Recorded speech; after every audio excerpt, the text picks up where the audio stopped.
So before we get started, let's introduce everyone on this meeting. I'm Alicia Bergeron, and when I call your name, please confirm that you are here and present and that you can hear me. So I'm going to start with the commission. Helen is not here tonight, so Sandra Brock, I am present. Patrick, I am present. John Nickerson, Present. the staff, Leah Present. and Samantha. Present. And then the anticipated speakers on the agenda. James, whose name I'm going to butcher, from Thompson Liston Associates. I'm here. Okay. With a name like Bergeron, you should be able to get Tetro. Come on. And then that's all I have for anticipated speakers on the agenda for tonight. So this open meeting of the Conservation Commission is being conducted remotely, consistent with Governor Baker's executive order of March 12th, 2020, due to the state of emergency in the Commonwealth due to the outbreak of the COVID-19 virus. In order to mitigate the transmission of COVID-19 virus, we have been advised and directed by the Commonwealth to suspend public gatherings, and such the governor's order suspends the requirement of the open meeting law to have all meetings in a publicly accessible physical location. Further, all members of the public bodies are allowed and encouraged to participate remotely. The order, which you can find posted on the town's website, allows public bodies to meet entirely remotely as long as reasonable public access is afforded so that the public can follow along with the deliberations of the meeting. For this meeting, the Conservation Commission is conveying by telephone and video conference via Zoom as posted on the town's website, identifying how the public may join. Please note that this meeting is being recorded. All supporting materials that have been provided to the commission are available on the town's website, and the public is encouraged to follow along using the posted agenda. Before we get started, permit me to cover some ground rules for effective and clear conduct of our business and to assure accurate meeting minutes. I, the chair, tonight, will introduce each speaker on the agenda. After they conclude their remarks, I will go down the line of members, inviting each by name to provide any comment, question, or motion. Please hold until your name is called. Further, please remember to mute your phone or computer when you are not speaking. After the members have spoken, I will afford the public comments as follows. I will first read any public comments or questions received in advance of the meeting, followed by real-time board and/or applicant responses. I will read any comments or questions typed by computer participants in the chat feature, followed by real-time board and applicant responses. Please note, anyone wishing to contribute comments or questions via the chat feature needs to make sure they're addressed to everyone and not solely one individual. And finally, each vote will be taken by roll call, and I will call each person's name to vote. Okay. That being said, it looks like we only have one public hearing for tonight. Yeah, we only have one that is actually going to be speaking. Okay. However, all three that are listed are continuances, so we don't have anything with a set time tonight. Okay, so how about we do the one where James is going to be speaking so we can get him over and done, and he Sure. can get on with his night. So pursuant to the Massachusetts Wetlands Protection Act and the Grafton Wetland Protection Bylaw, the Grafton Stormwater Management Bylaw, the Grafton Conservation Commission will hold a public hearing on Tuesday, October 20th via Zoom upon a notice of intent application for Grafton Wetlands Protection Bylaw permit and application for Grafton Stormwater Management Bylaw permit for the construction of a 39-lot subdivision at 88 Adams Road called The Ridings in Grafton. The application is on file and available for public inspection at the Conservation Commission office.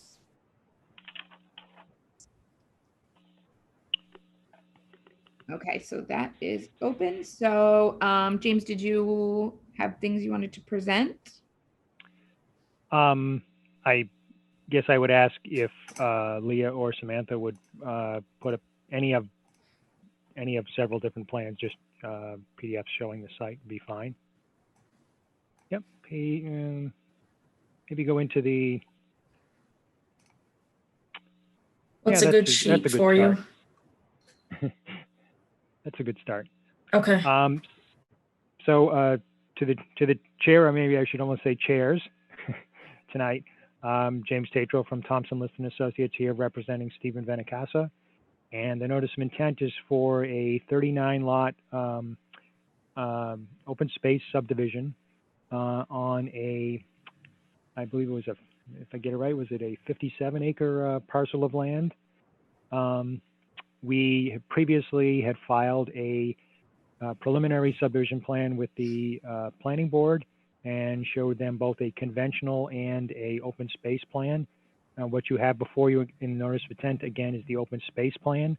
The conventional plan would actually have been 4 more lots and would have altered about 11 acres more land. Would have been quite a bit more road as well. It was not as good a plan from the applicant's perspective as well, and we believe it was not as good a plan from the perspective of the planning board or the conservation commission. The site is on the easterly side of Adams Road with an access at what is officially numbered 88, and between abutters Underwood and if I say the man's name right, I apologize if I get it wrong, Hodge. And the proposal is to construct a subdivision actually in 2 towns. And what you see on the screen before you, you see the line that runs not quite north-south, a little angled, runs through the second E in sheet 4 and runs from there down to the bottom of the sheet. That is the approximate town line between Grafton on the left side and Westboro on the right side. And this subdivision would have 2 points of egress, 1 in each town. In Grafton off of Adams Road, again at what is the parcel that is officially numbered 88. And it would connect just once it's across the town line into Grafton to an extension of Harvest Way, excuse me, which then goes on to join a couple other streets in Westboro. So again, there are 39 lots proposed, and because these are our only points of egress, we have 1 wetlands crossing required in the area. If you look on that screen above the 3 in sheet 3 is where there's a wetland running from north to south that it has a relatively narrow point, and that's where we're proposing to cross the wetland. And we're proposing to do so because there's literally no way to get a road from Grafton to Westboro and not have some alteration. That's the least point. When we first were before the commission, the original ANORAD filing showed a total of about 900 and change square feet of alteration in that area just above the number 3 in sheet 3. And a subsequent reflagging of the wetlands by Art Allen and our wetlands scientist at Goddard Consulting created a larger wetland boundary in that area such that it's approximately 1,800 square feet of wetland that would be altered in that area.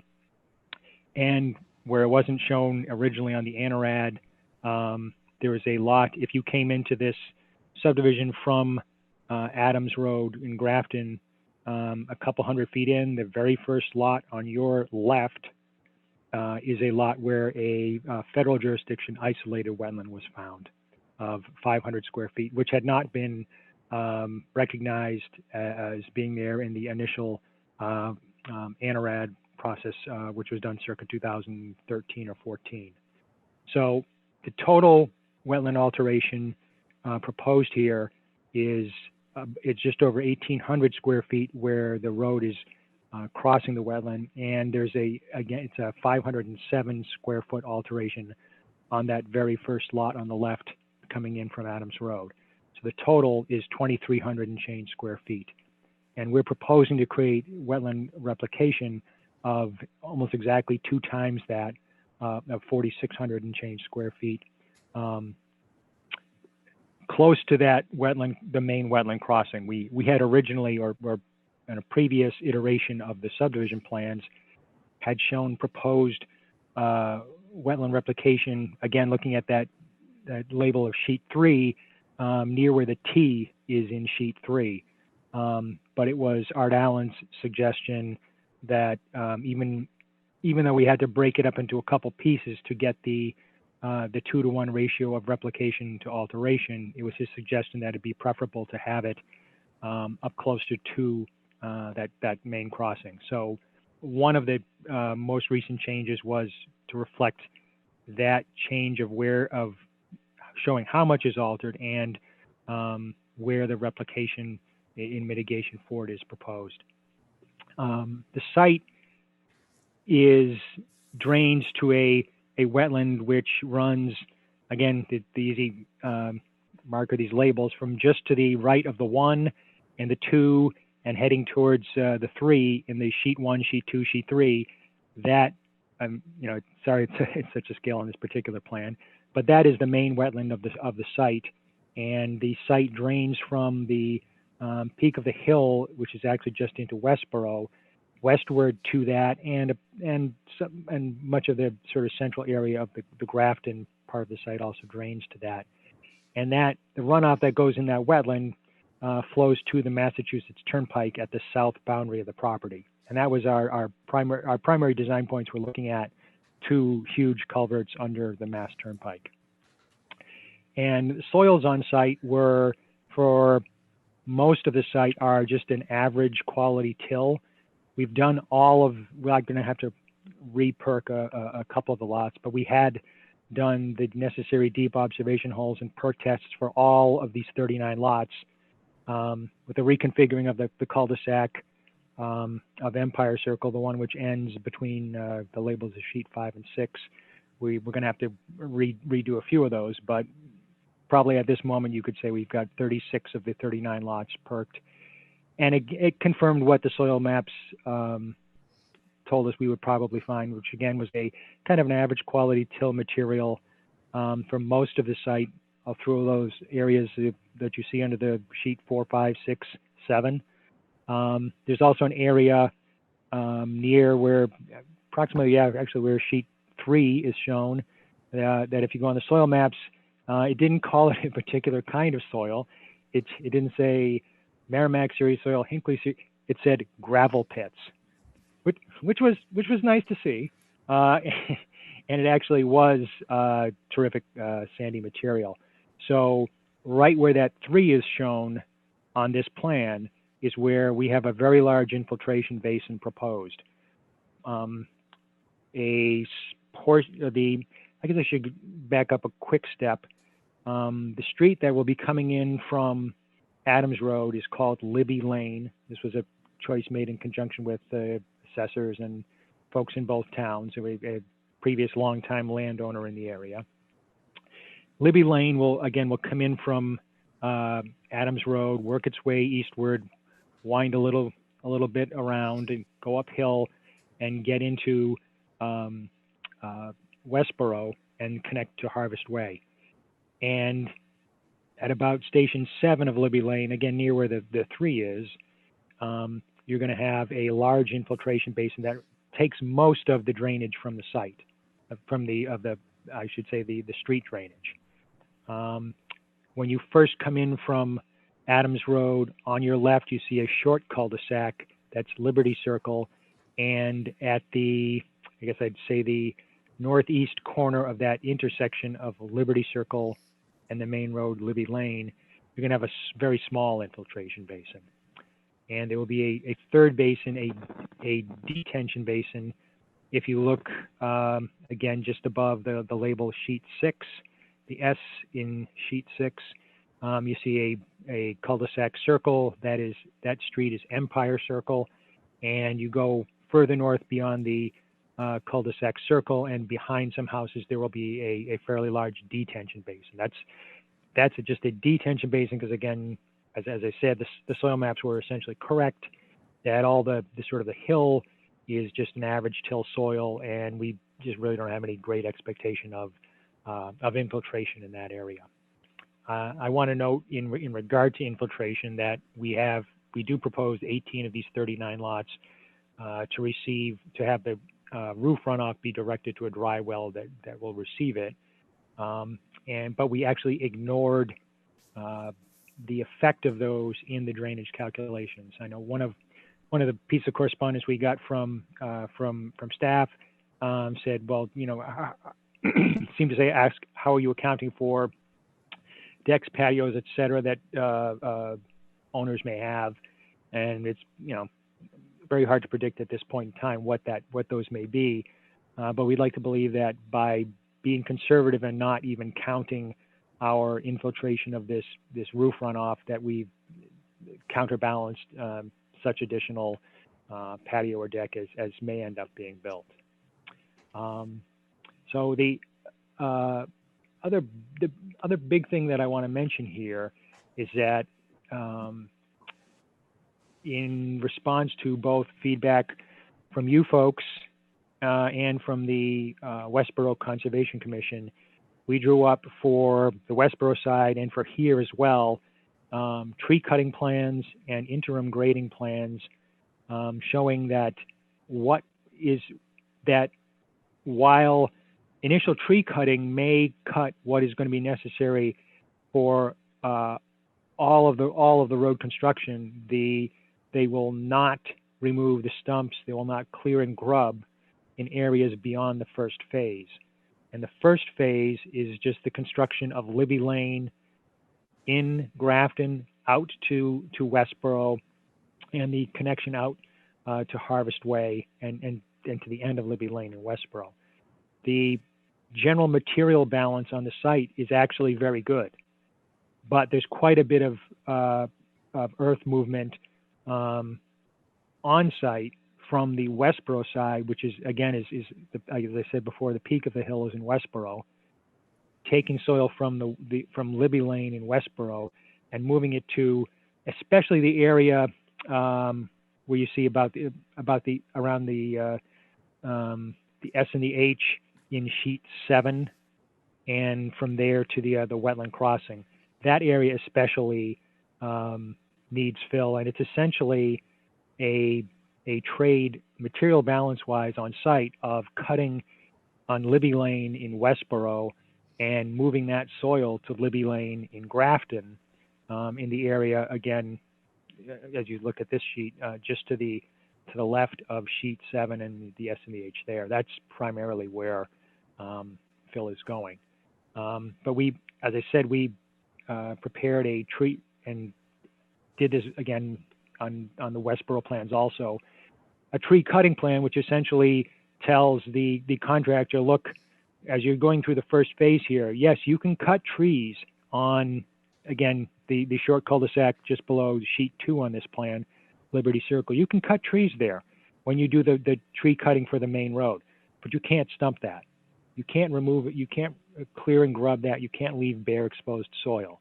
So you can do a little more of that work, yes, as you're there the first time, but you're not going to leave a bunch of exposed soil. And one of the other comments we had from staff, and which is shown on the phasing plan, was to address how much area is to be open in each of these phases, which is the construction of the road and establishment of utilities to the lots on that stretch of road. And the second phase, which is just the 2 cul-de-sac, would be just over 4 acres. The first phase is 8 acres. Now, I know that you'd have a general guideline of trying to keep that under 5, but the need to create a second point of egress and get past that wetland crossing and the importation of the fill from the Westboro side is such that I don't think we can decrease the size of that phase anymore, because it is just proposed to be the construction of Libby Lane to come in from Adams Road and get out to Westboro, and there'll be obviously some work at the front of all these lots, but it's the first phase, and this is clear in the work description and construction sequence, is that there has to be a base course of road down and an installation of utilities before any sort of house construction is going to be begun on any lot, on any stretch of road that is being constructed. So we prepared, as I said, the tree cut plan. We prepared an interim grading plan for each phase, showing the contractor, okay, you're starting to work here. What are you expected to do? You come in from Libby Lane. Where is grading expected to end? Towards Liberty Circle. Where is grading expected to end on each of these lots? Where is grading expected to end towards the larger cul-de-sac further towards the Westboro line is Empire Circle? Where is grading expected to end there? And so that there is a plan for each phase, what is to be done to, again, make the road, make the second point of egress, coming from Adams Road and getting out to Westboro. So I wanted to emphasize that I think it's a pretty good plan for giving some serious direction to the contractor. I think it's overall, and looking even in a bigger scale, I think it's an excellent plan because as an open space subdivision, this particular plan is actually designating it's over 60% of the site's land as open space. It's even easily exceeding the 40% requirement in the zoning bylaw. And this plan would create 39 lots as opposed to what the conventional plan would have been 43, and is altering around 11 acres less land than that. I think just the nature of this plan as the open space plan, and having fewer lots and having quite a bit less alteration is the best low impact design feature that we could offer. Just the nature of being an open space plan. But I'm sure there's a million other things I could blather on about, but I'll stop there and I guess maybe just add that we got a review letter back from Jeff Walsh of Graves, and he had just a couple items that Leah noted, one of which was asking for a groundwater mounding calculation for the large basin, which to be near where the 3 in sheet 3. And we sent that in this morning. And the other was in regard to gates. We showed fencing as he requested around each of the basins, and our intention is just to have a 2-leaf gate with a 12-foot opening, which is sufficient for any small truck or rubber tire backhoe, et cetera, to get in, even if such a vehicle is needed. And if that was to be a condition of an order, we certainly have no objection, because that's our intention, is just to be a regular 2-leaf gate. If it's a 12-foot opening, each arm of the gate has a 6-foot stretch, and that it would be locked in with the lock with keys to all the standard fire, police, and in this case also DPW. I'll try and answer any questions if I can.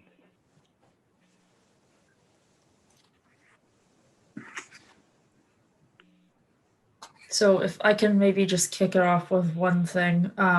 He mentioned the gates for the fencing around the basins, and so that's something that we should talk about, because as this hearing has gone on, we took that language in our bylaw and we changed it to that fencing is required around a basin. I think we worded it as if it proves to be needed for a safety hazard or something like that, versus we used to require it as part of our bylaw. So we need to have a little conversation around that, because that is something that changed while this hearing has been going on for some time. So however we want to handle that. Sure, and just Leah, it was brought up at some point in review process by Jeff, and we said fine. We were more than willing to add that if the commission has a different sentiment towards installing it, then fine.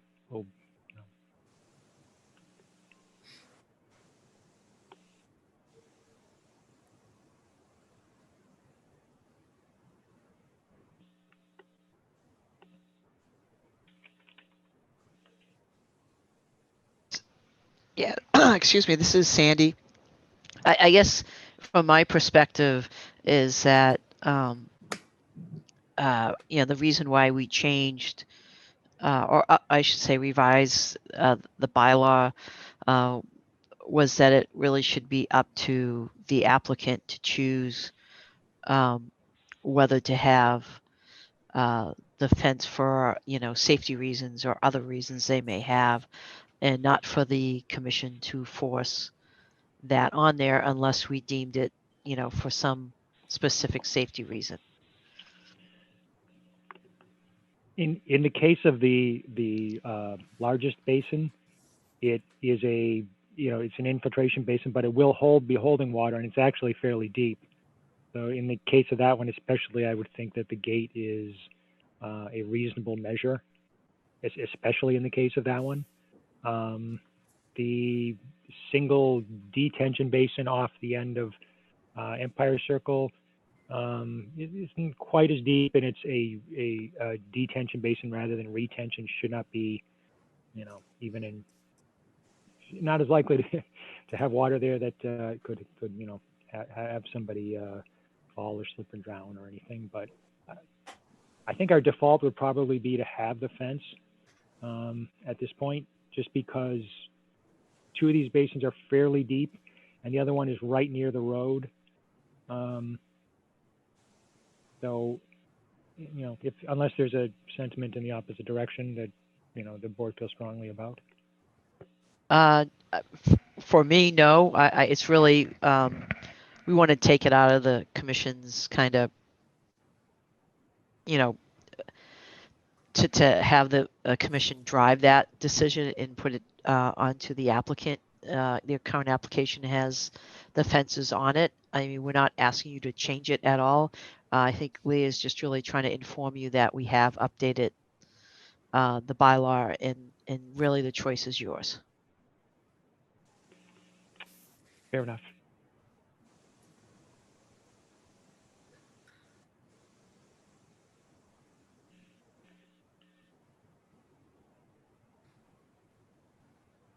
So one other thing, if you could just take the commission through the mounding analysis that you sent us today and how that addresses meeting stormwater standard number 3. If you could just expand on that for those who might not know.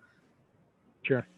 What we looked at is we took the flow from the 100-year storm event, what was coming into that large basin, because the large basin on the south side proposed on the south side of Libby Lane, the large infiltration basin, has a bottom proposed at elevation, is it 523? Get the 100 numbers wrong. Excuse me, 423.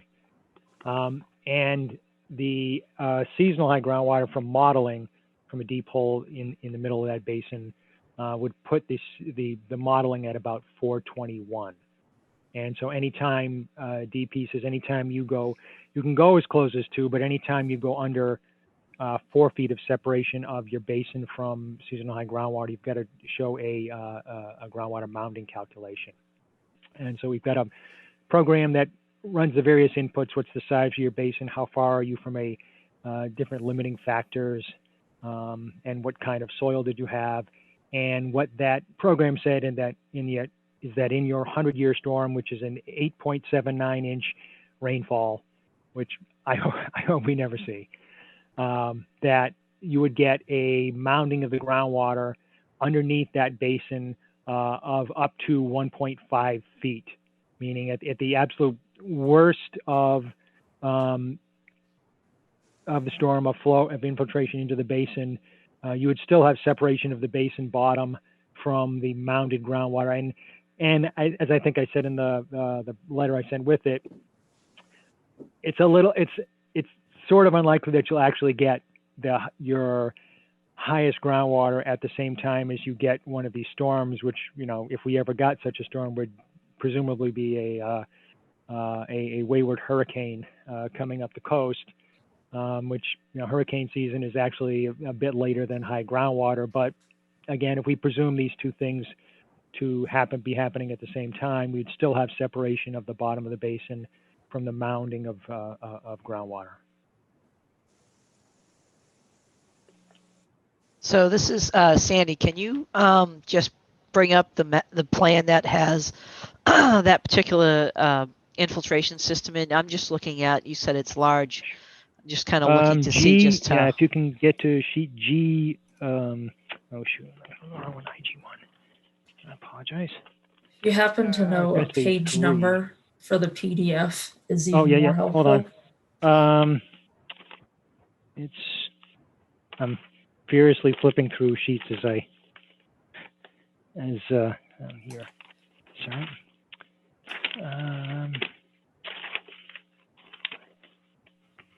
I apologize. 20. Whoops. All right, 25 of 41 would be the best one. So, and when you did your calculation, you used the hand-touch method, I should say. Okay, and that's just what's accepted by DEP. Okay. I actually have to confess, it was somebody else in the office who did it. I supplied the basin dimensions and the distance to the wetland, and he looked over some other things and the elevations, and we have, like as often is the case, we have one license for it, and it's on his computer, and he's the the official groundwater modeler. So, and just curious because obviously I generally agree with you saying if it's going up 1.5 feet during the 100-year storm, you're not occupying volume, you're not doing any of that. You will slow the infiltration rate down, but again, for a 100-year storm, that's it's to be expected. I'm just curious because of the shape of this basin. Did you happen to do a 2-year storm or a lower storm just to see if there is groundwater mounding?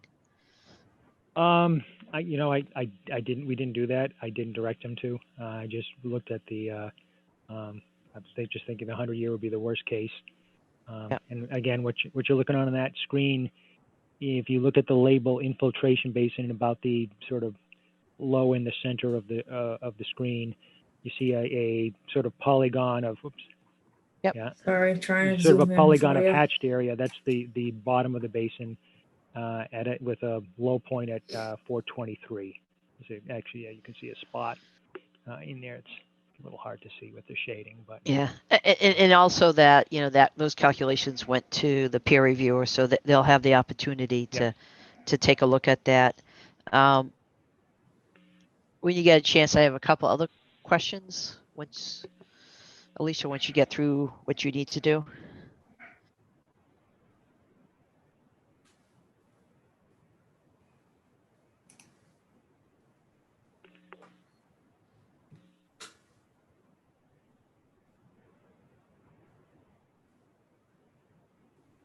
I totally missed part of that because my computer just cut in and out. What did you say, Sandy? I was just wondering, I have a few other questions whenever you're ready. Yes. Ready? Did you need me to? There's nothing else for me to read, right? Am I missing something? No, I'm just wondering if you had any questions and if No, anyone I don't else. have any questions? Okay. I am good. My internet connection seems to be a little blippy though. Okay. So one of the questions I have is that you mentioned that one of your design points is at the culverts underneath the Mass Pike, and are you getting basically a permit from MassDOT for this project because you're adjacent to a limited access highway? I'm just curious if you've gotten any feedback from MassDOT about that specific culvert. We have not. We were not intending to or expecting to ask for a permit. Is that? Okay, because you are abutting a limited access highway. Right. But what we were able to show, if you look at the 100-year calculations, is that that culvert still seems to be taking all the flow that we send to it without backup.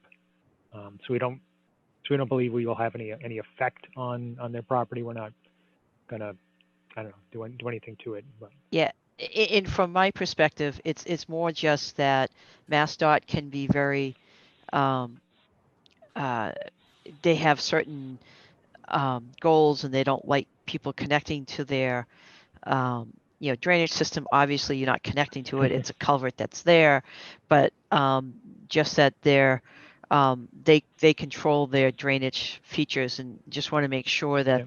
there's no issues. And again, we've had a peer review look at your calculations, so it's not that. I'm more concerned with if MassDOT comes back and says, I don't know, it says, you have to do something that we're not aware of. So I just want to make sure that the flow that's going there is okay for the future, and it's just something you'll have to deal with MassDOT with. yeah, I should call Chris Chambers. He's one of the guys in permitting at the region at the. I always want to say Belmont Street. I'm not sure if they're back in Belmont Street. They were up at the UMass building, and now at their homes. But I will contact Chris Chambers. I haven't honestly thought of a Mass DOT filing for this, but you raise a good point. Yeah, and I'm not saying we're gonna change anything. It's just more of a heads up. So if they Yep. do put restrictions on that culvert, you'll have to come back. But it's more Yep. just a heads up that, we'll probably do a condition that says we want to make sure that MassDOT has no, Objections or has no constraints on what you're doing and stuff. So, but I'll leave no, that up to that's you. a good point. That's a good point because they've been, as you probably know, they've become pretty tough to deal with on drainage issues. Yep, and that's more of just a general question and so forth. And then the other kind of question point is you talked about decks and your approach to decks of not taking credit. I mean, there's different ways you can address this. Obviously, when the builder goes building it, build a house, they're probably going to put a deck on it. They'll probably do, maybe the driveway will be bigger. There's either you can have a bank system where you have, I don't know, an extra 1,000 feet or something for each house. If you don't do that, then if they do anything else, you have to come back every single time they add a deck or anything else, and you have to come back for the entire project because your calculations include all the houses and the development for the houses. It's just how you want to do it. It's for us to say that you're just not going to use some, you're not going to take credit for some infiltration systems. Well, how do we track that? It makes it easier if it's just, if you have a bank for square footage, and then you can have the builder say, yeah, go ahead and put a 500 square foot deck on here. Fair enough. And I would just note just quickly that, all of the houses shown on these plans are 70 foot by 36 foot. Yep. Which we think is probably pretty representative. It was interesting over on the Westboro side. We initially got some pushback from a couple of the people who have, frankly, gigantic houses, and said, well, what are you doing here? And we were able to show them, well, this is exactly the same size as actually a couple of the houses in the Appleseed Drive, Harvest Way neighborhood. We were within literally a couple square feet of the same square footage as a few of those. So it is probably a fair representation of what to expect. But you raised a good point about maybe doing sort of the bank. Yeah, and it's just a way. It's a way to keep things account. I mean, someone comes in, wants to put a tennis court in, you're going to be coming back. But if someone, I shouldn't say a deck, because a deck is actually not impervious, but a patio or something. Patios and walks. Yeah, and I just want to make sure that you don't have this incremental creep on your impervious areas, so that it adversely impacts your drainage system as designed. That's all. Good point.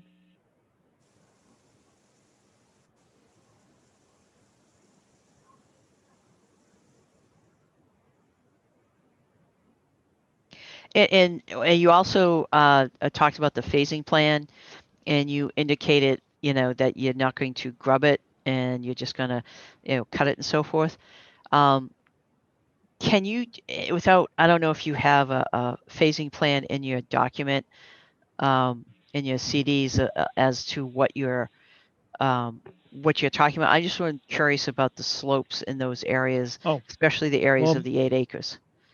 Sure. Maybe the thing to look at then would be one of the interim grading plans. Go to sheet, if you could, Leah, go to sheet 19, for example.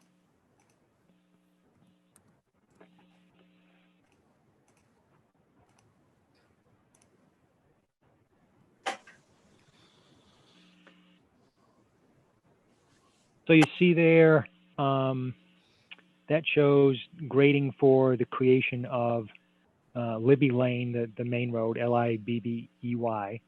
And you see Liberty Circle just in from behind the Adams Road abutters, and you see no proposed grading there. You see the grading of the basin at the corner, and it's a little harder to see, but if you look on immediately to the right of that Liberty Circle, you see a scalloped line, which is the expected tree line after cutting is done. Now, earlier in the sheet set, there's a tree cutting plan, but this is showing that same expectation of somebody has gone in and done tree cutting, and it's to that scalloped line immediately to the right of Liberty Circle, and that's, you know, where the drip line, the tree line would be, but there's not proposed grading in there, and that because there's no proposed phase 1 grading of Liberty Circle. And you see, you can also similarly see,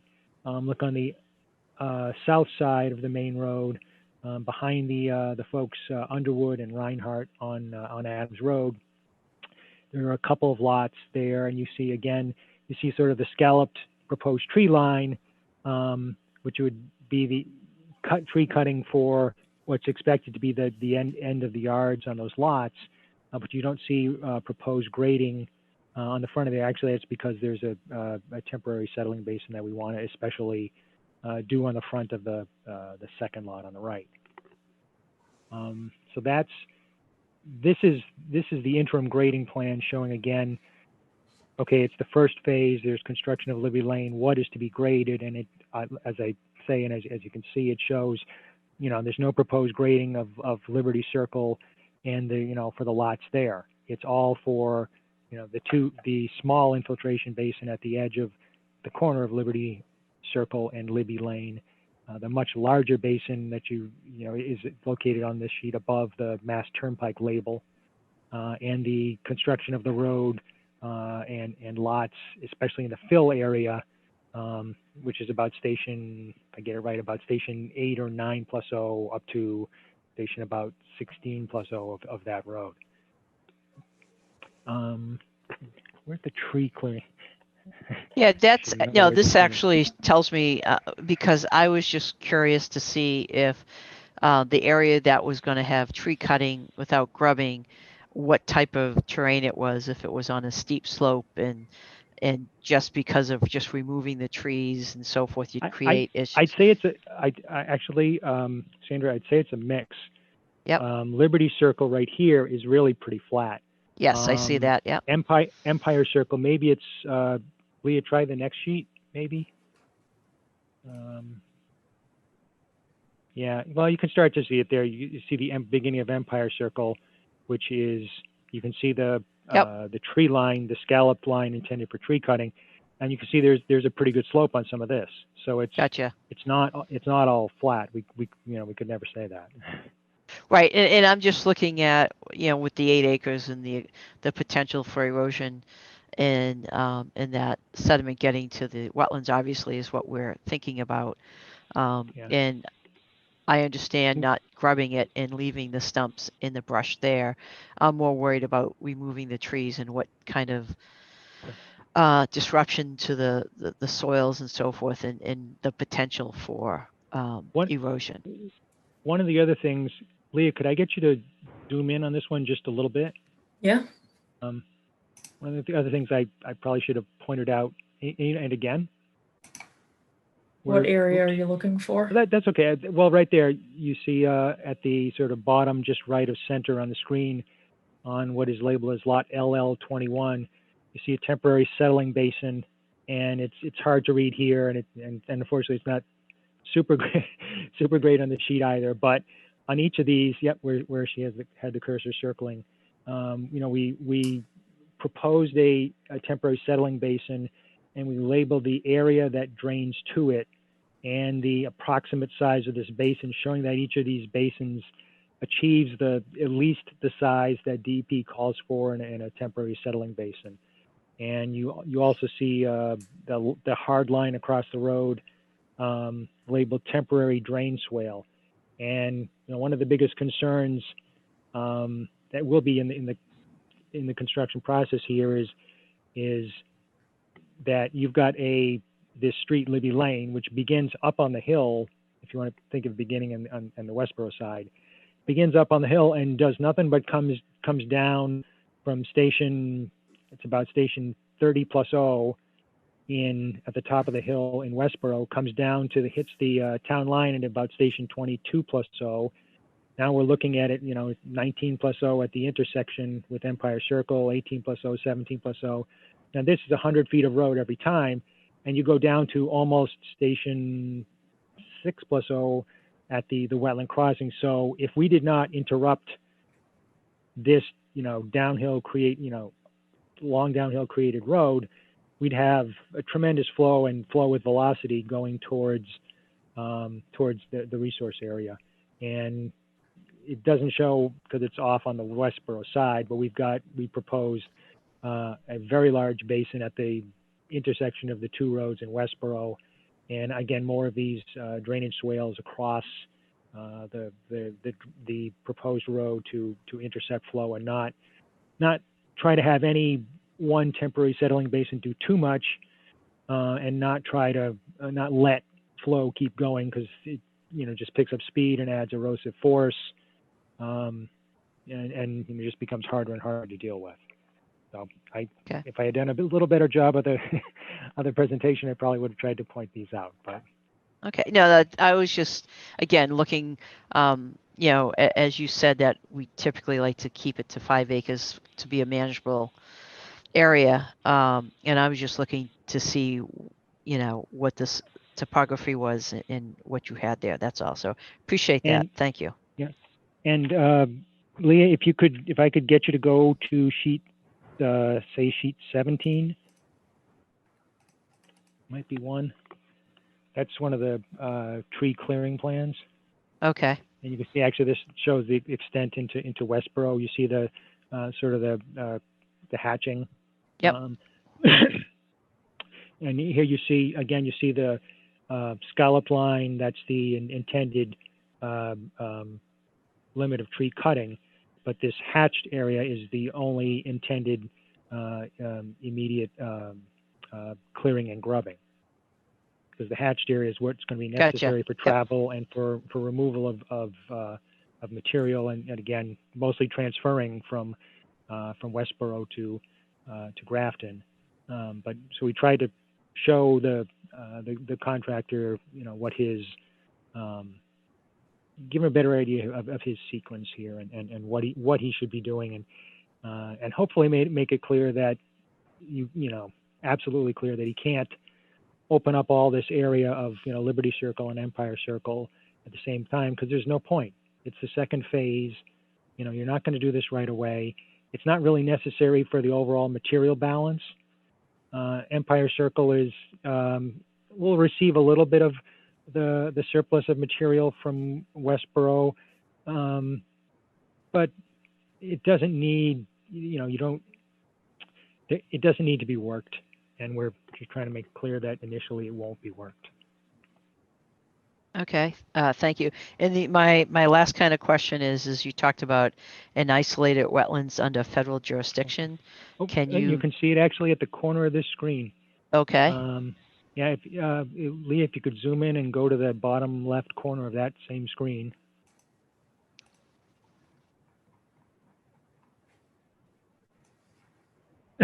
And I think we probably, a little further, yeah. Oh, I went too far. Yeah, it's there you go. Okay, if you look at that bottom, you see it's hard to see, but proposed wetland alteration 507 square feet. That was flagged by Art Allen and Goddard Consulting as a federal jurisdiction wetland, and I have to say we we went right by there several times with machines in the course of going out to test for septic systems on these lots. You see LC3, LC5, LC7. I half wonder if we created a pocket that picked up picked up water and thereby got some wetland vegetation going, because I'm not the greatest plant expert, but I sure as heck didn't see anything out there in the times we were going by. So it's a fairly good chance we contributed to that one existing. Yeah, but Art would have looked at soils, so it's something that's been there for a while. And I'm just curious because of the changes to the definition of waters of the U.S. by the federal government, if it was still jurisdictional. I don't know what it is I have to say at the moment. Isn't there actually even some court case ongoing, or? Yeah, it's kind of up in the air. I mean, it's still covered, Leah, it's still covered under our local bylaw, correct? Yep. So, and that's fine, and you've got it covered. I was just curious. It's just that you would put a condition in there that to make sure you get your Army Corps permit. That's all. Yep. Yeah, and as I say, this is something that was different again from between the ANARAD back circa 2014 and what Art Allen on behalf of the commission and our wetland consultants agreed to some months back. All right, that's all the questions I have right now.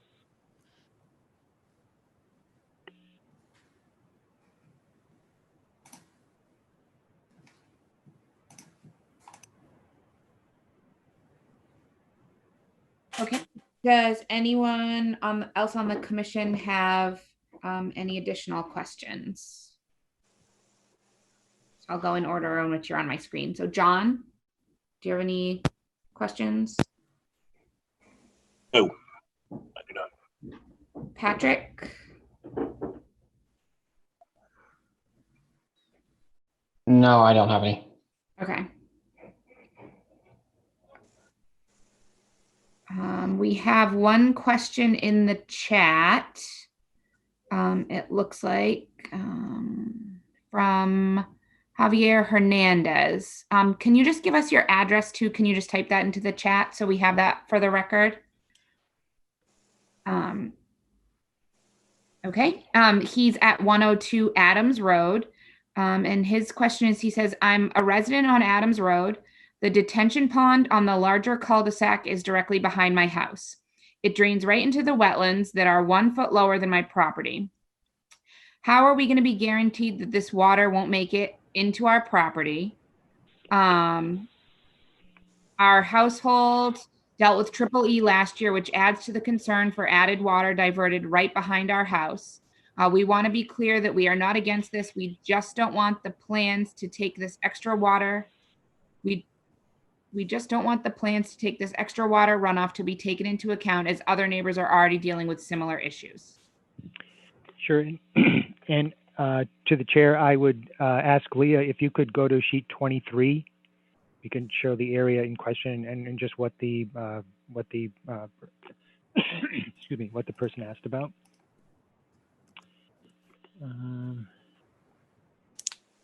Yeah, so I think what he's talking about is, exactly where Leah had the cursor. That detention basin discharges to the double M wetland. That wetland flows south. See, actually, Mr. Hernandez is over directly to the west.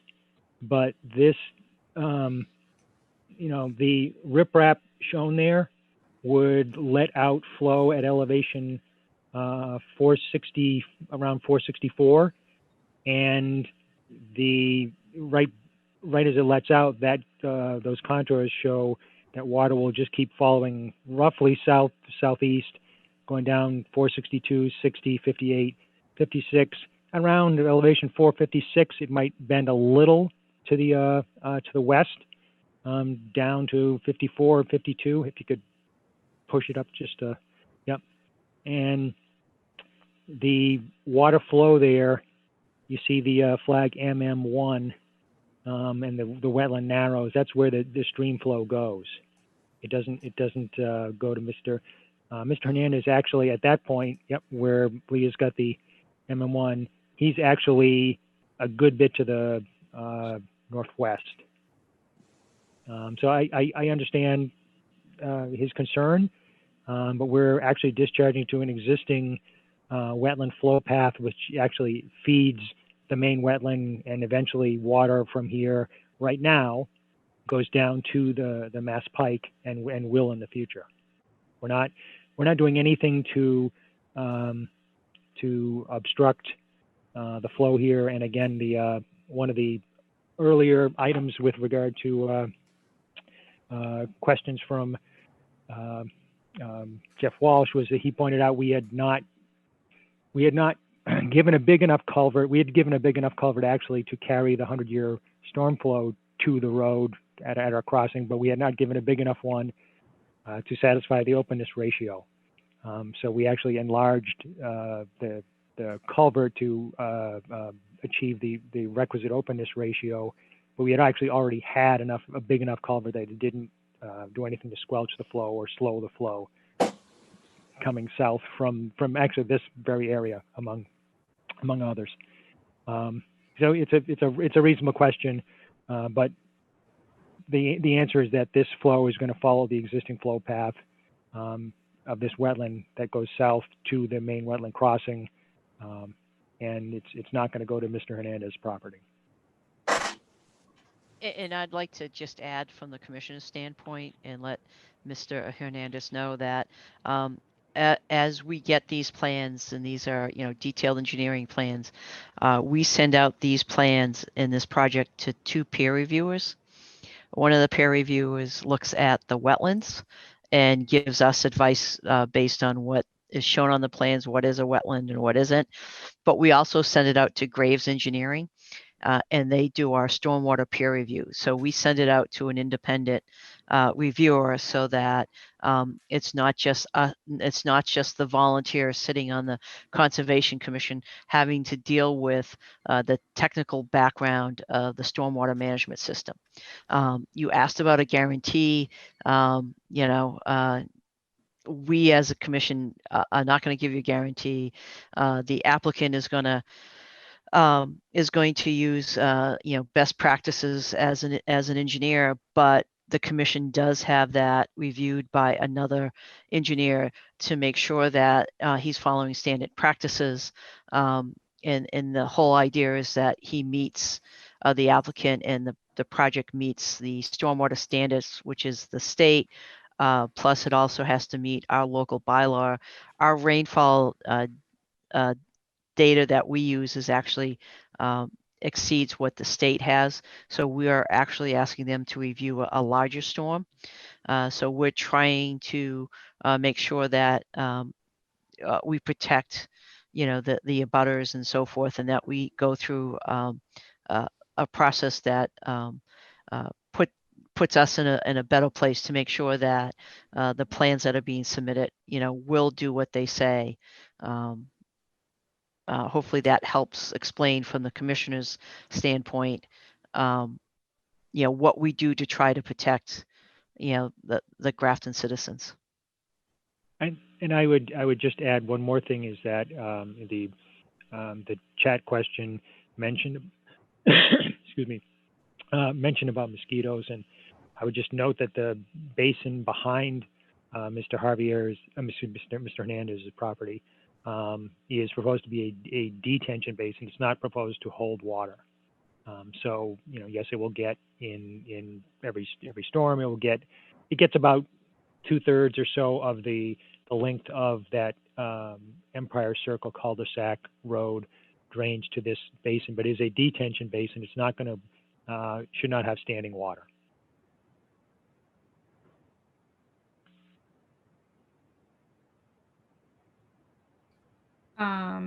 Okay, he says, thank you, everyone. So we have another question in the chat, and this one is from Gail Johnson and Brian Smith at 107 Adams Road.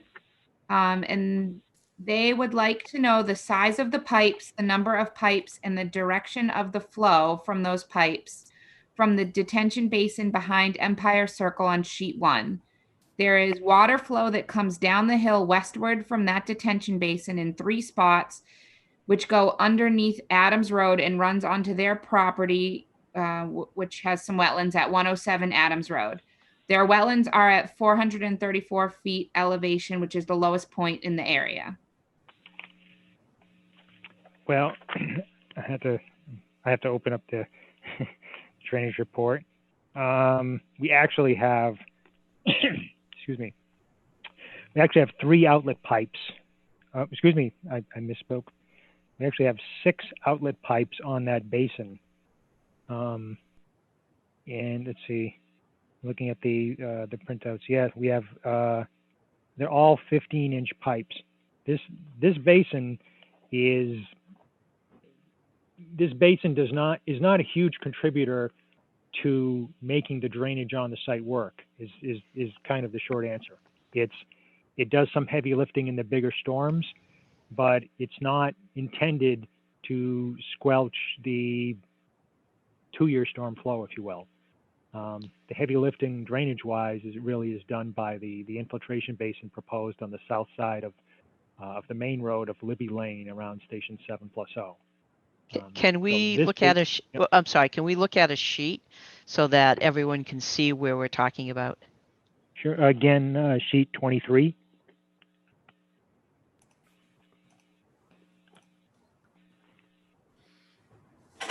And yeah, you probably just want to zoom in towards the right side there.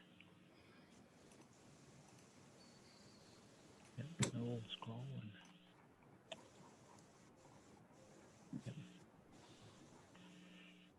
Okay, and that hatched area that you're looking at, that's proposed riprap apron to receive flow so that there's not scour.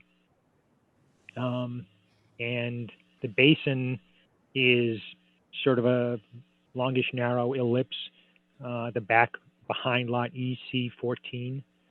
And again, the drainage pipes are from, going to be a large head wall there with all those pipes. Going to discharge, and you've got a overflow spillway. It's going to discharge onto that large riprap apron. Flow will go down towards the wetland marked by flags MM19, MM18, MM17, 16.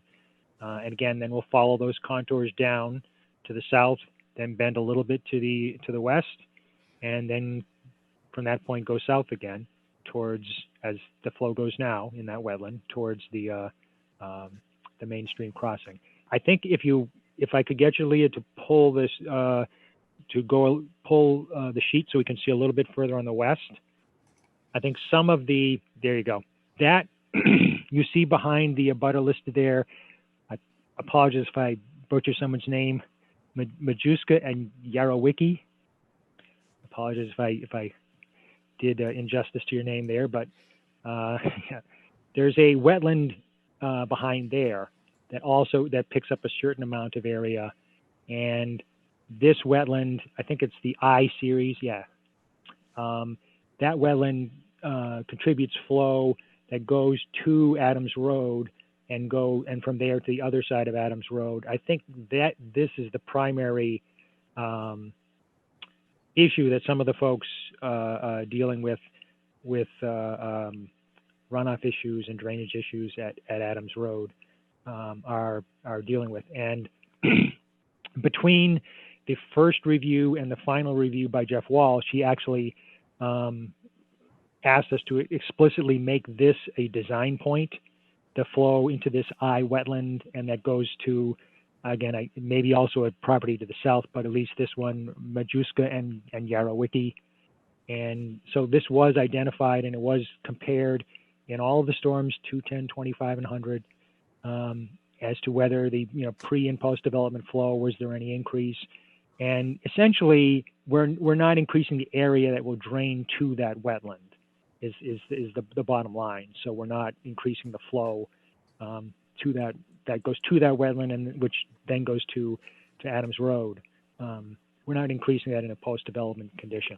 But that was a specific point of review brought up after, I think some of the folks in the area also attended at least one planning board meeting where they specifically brought up this issue of drainage to that point. So it was looked at, and we presented calculations, and Jeff Walsh reviewed them that said that there should not be any increase of flow to that I wetland, which again then goes on to Adams Road. So Leah, can you bring up a GIS map that just shows that side of Adams Road? In any way that we put, I don't know if the contours would have enough information on it.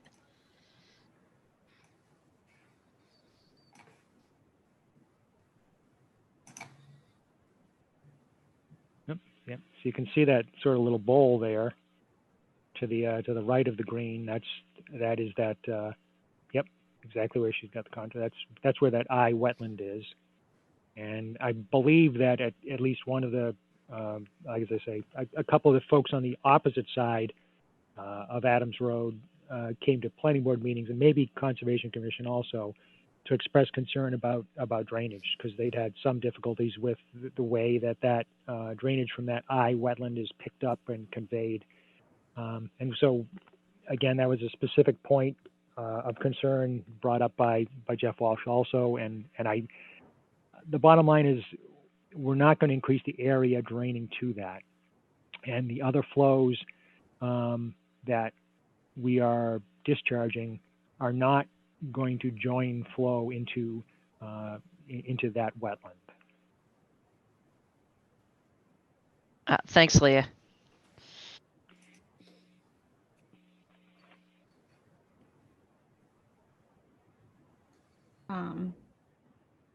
Okay, that is all of the questions that we had in the chat, unless anyone else had a question, or if anyone had a follow-up question. I'm just going to give them a second in case anyone's typing.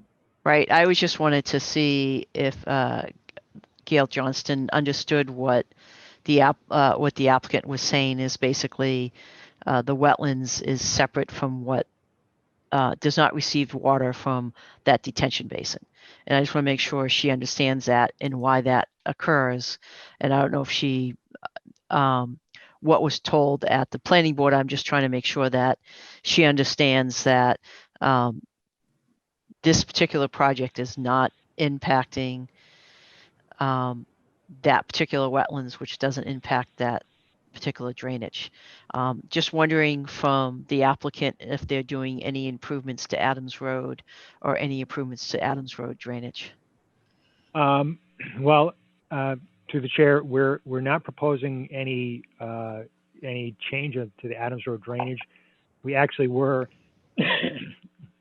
directed by the planning board to do actually a slight change of grading. If you look on sheet P1, the profile sheet, we have a note there specifically saying that we will lower the grade of Adams Road.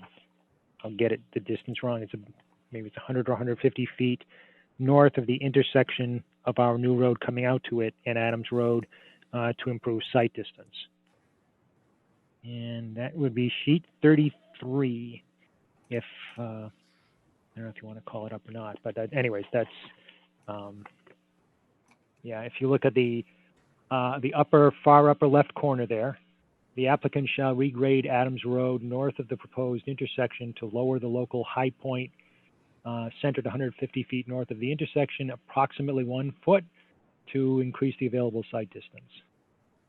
And how is that work going to impact drainage in that area? I don't think it will, because the flow of that I wetland I think is further north of that. This is 150 feet north of this, you get through, you see now formerly Ronald Hodge, 90 Adams Road. You're actually in front of the next house. And I believe the I wetland comes out a couple of houses further north of that. So I don't believe it actually would change anything with regard to what's happening drainage-wise. And the local high point that, as the note says, is centered about 150 feet north of the intersection will still be the local high point. It'll still be a spot you'll drive over and you notice you've changed from up, downhill to up or vice versa. It's just that it won't be quite as high, so that it'll allow somebody coming out of Libby Lane looking to the right to have a little better sight distance.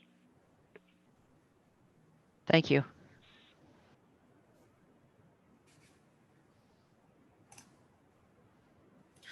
It looks like we might have a couple folks that want to ask a question out loud. I don't know if they have the ability to type, so I can let them talk if you guys are ready for that. Sure, that sounds good.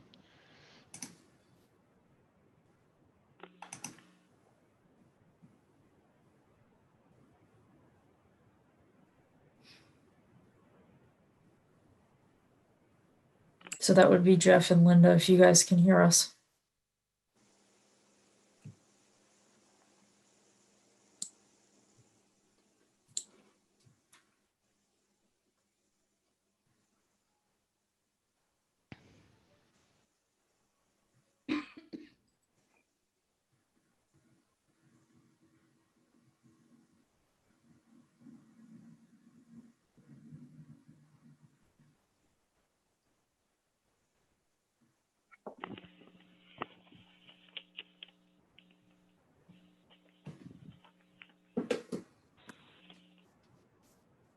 Just to let you know, we're not hearing anything if you're trying to ask a question.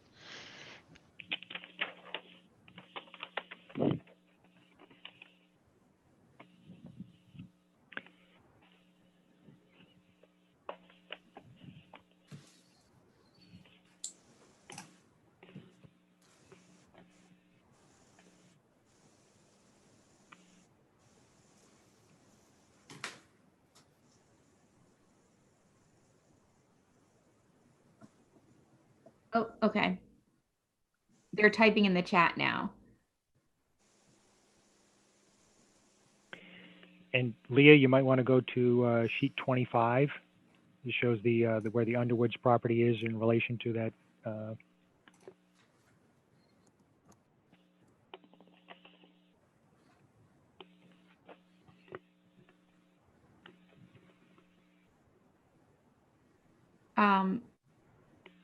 Jeff, can you just, Jeff and Linda, can you guys just type your address also into the chat so we can have that for the record? They're 86.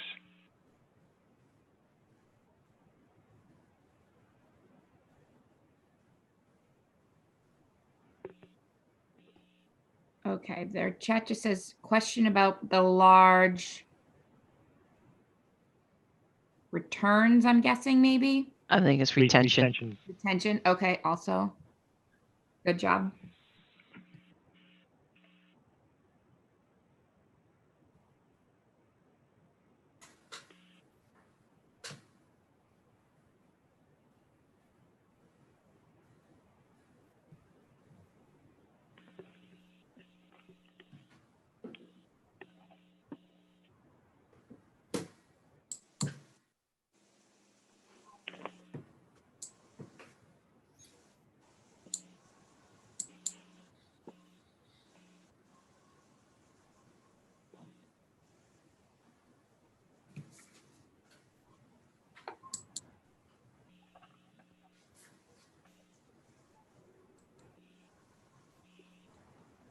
Jeff and Linda, did you have specific questions or just wanted more information?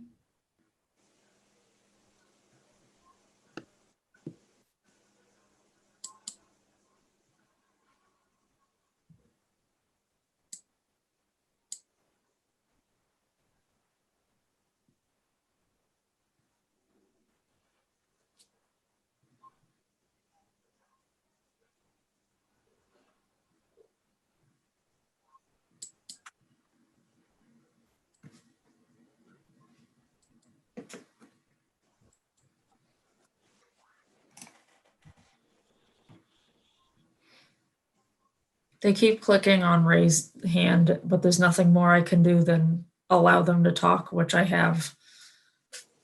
Okay. They either have to type or they have to speak. Those are the options.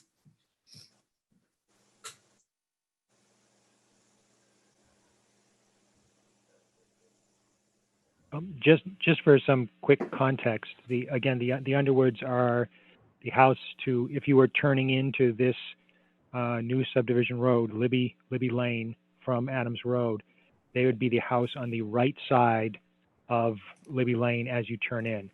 And as far as the retention basin, yep, they're just short of, their house is just short of 500 feet from the infiltration basin. And they would have intervening between their house. They'd have some woods remaining at the back of their lot, and on the side of what is shown as lot LL2, they'd have a couple of house lots, and they'd have around 140 feet more wooded area still between them. Again, on this theoretical straight line between them and the infiltration basin. So it's actually. It's not going to be, I think, an immediate presence to the Underwoods. And this basin lets water out at the southwest corner. If you have to look almost, if you're looking at the wetland flags, see the series of them, LL7, LL6, LL5, leading down towards the Mass Pike. That's where the outflow of this basin is. So it's actually even a little further from them than the straight line, about 480 feet from their house to the basin. Yep, it's mosquito control and ongoing maintenance. As far as mosquito control, one of the things you've got to show on these basins is that you're going to achieve full drawdown of any runoff in there in less than 72 hours, and I don't have the stormwater checklist right in front of me, but we easily achieved it on this basin. We use the loamy sand soil as a description of it.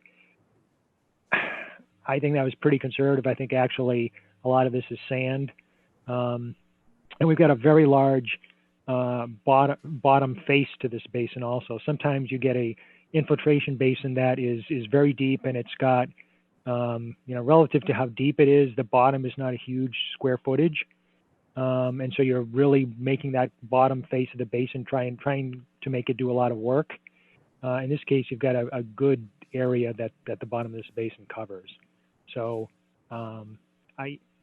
it's a reasonable thing to have a concern about. As far as maintenance, that is going to be initially the developer, and eventually I think it has to be worked out with the planning board whether responsibilities go to the town DPW or does the town require that it be a homeowners association. But I think that's to be worked out and decided maybe by the planning board how the ongoing long-term maintenance is done.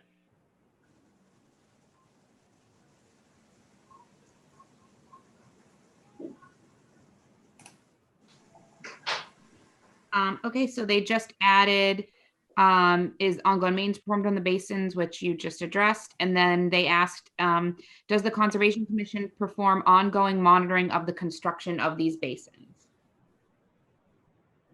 Well, as far as ongoing monitoring, someone will have to be designated as the inspector of the site and do inspections at least weekly and after certain storm events. So there will be during the construction phase, and because this basin receives drainage from almost all of the site, it's going to be looked at the entire time, and it's also incredible. It's so easily visible. So this basin during the construction phase is going to get looked at all on a very regular basis. And as I say, it's just to be decided by the planning board as to whether ongoing long-term maintenance is a town responsibility or homeowners association. And to clarify, staff does inspections during the construction of all projects that we permit, as well as large ones like this. We have peer reviewers do inspections throughout construction as well. So there'll be plenty of eyes on it.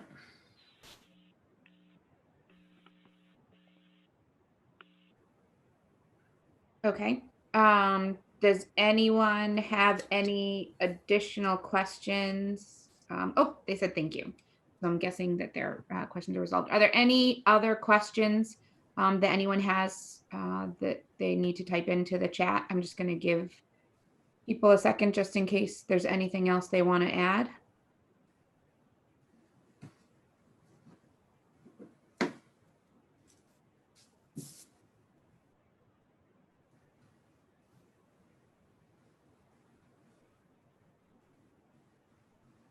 It doesn't look like anything's popping up.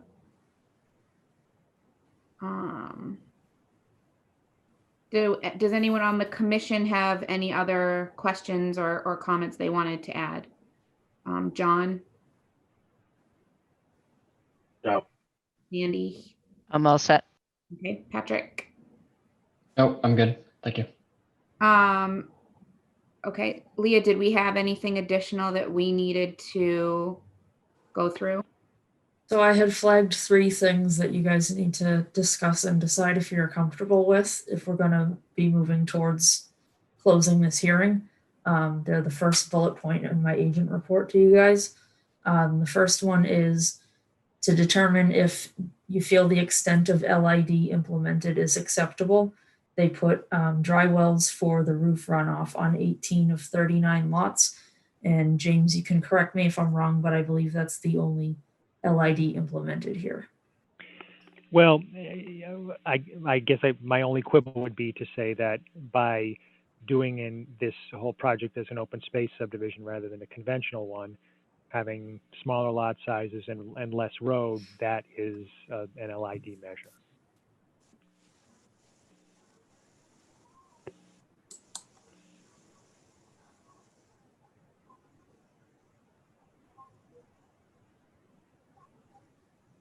So is the commission comfortable with that, or would you like to ask for? I'm just anything curious else? why you didn't do infiltrations on the other houses.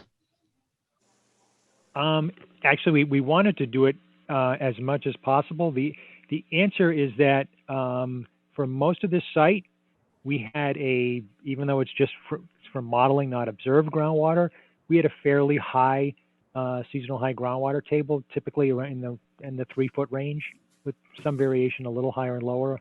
And on the uphill side lots, where we're already cutting, we just didn't feel comfortable saying on an uphill side lot, if we're cutting, say, 5 feet to get to the front yard and the house is set higher up further back, that we felt we could reasonably have a dry well there, where I don't know how much the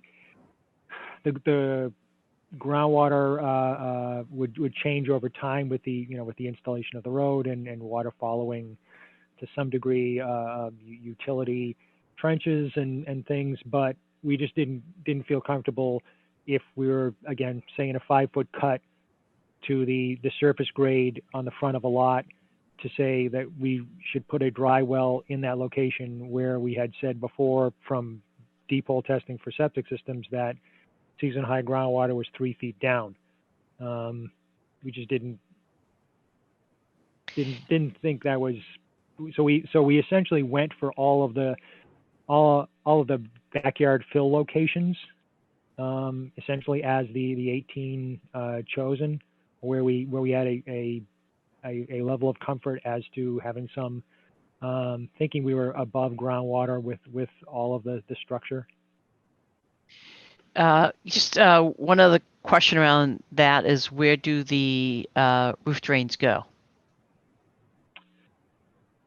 Well, they're the 18. They're going to go to the dry wells. On the others, they're going to end up going. In some cases, they sort of go to the side, and they're going to just go off into the woods. In some other cases, they should probably connect, or they're going to go to eventually to the street. So, but they go to the ground first. They're not piped, I guess, is a more specific Oh, okay. question. Okay, I didn't get that. Okay. Yeah. So that they're basically discharging to the ground, and they have an opportunity to potentially recharge at that location. Yeah, yeah, it would be an interesting study over time. I'd love to see what happens.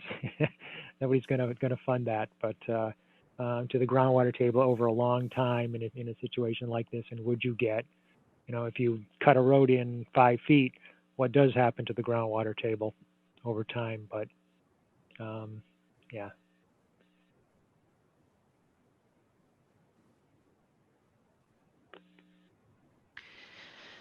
So does everyone have kind of opinion on whether, as far as the amount of LID that we have proposed on the plans, if that's going to meet what were expectations?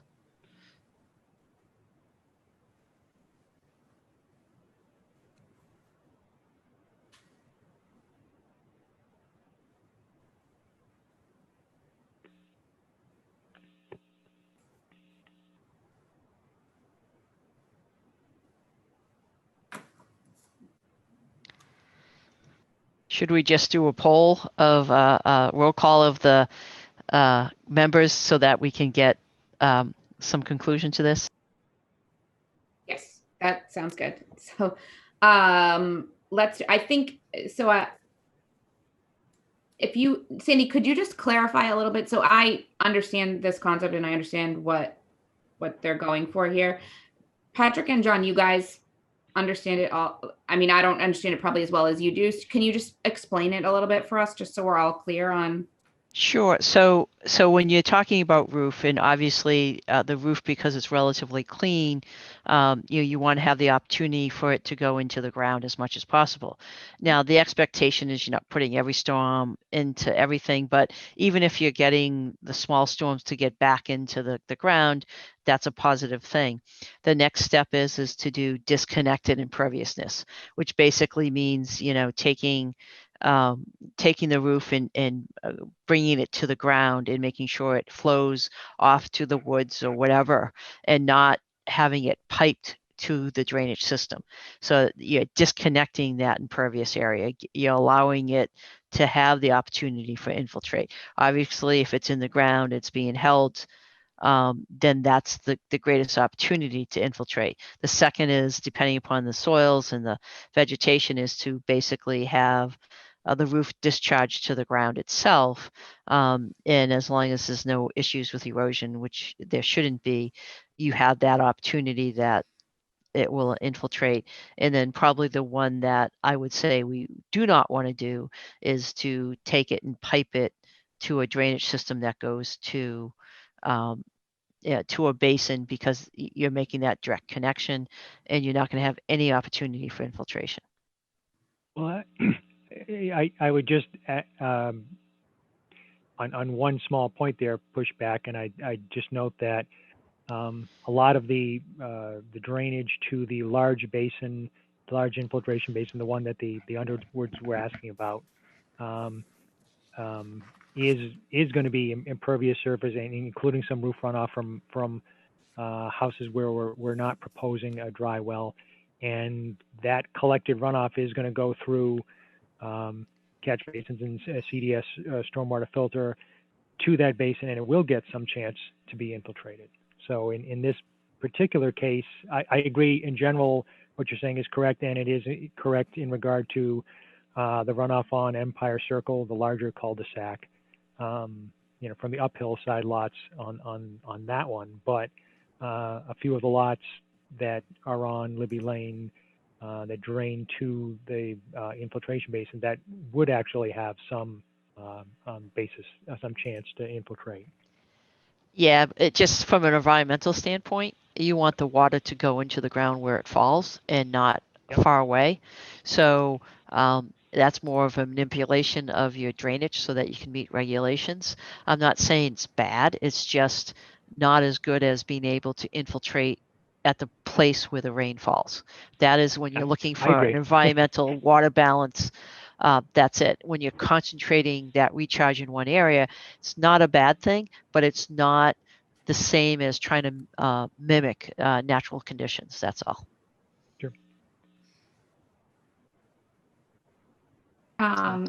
Okay, so now that it's been explained, let's take a poll. So, I'll say, are you comfortable with the proposed, with it as it's proposed? So, John?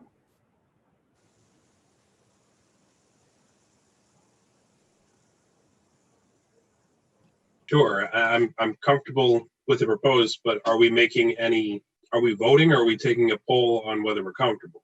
We're taking a poll on whether we're comfortable so we can move on to the next bullet point. So with just the roof runoff, basically. Yes, correct. Okay, I'm comfortable with the roof runoff. Okay. And Pat? Yeah, I mean, based on my understanding of it, and I assume, I mean, just for my understanding, is there a minimum threshold of infiltration like on site that needs to be met in order to? Not the way the current regulations are. Proposed changes are going to impact that, but right now the current regulations where it's it's how it's written and it's how it's implemented about LID. So, but the way there is the 65%, and we are meeting that.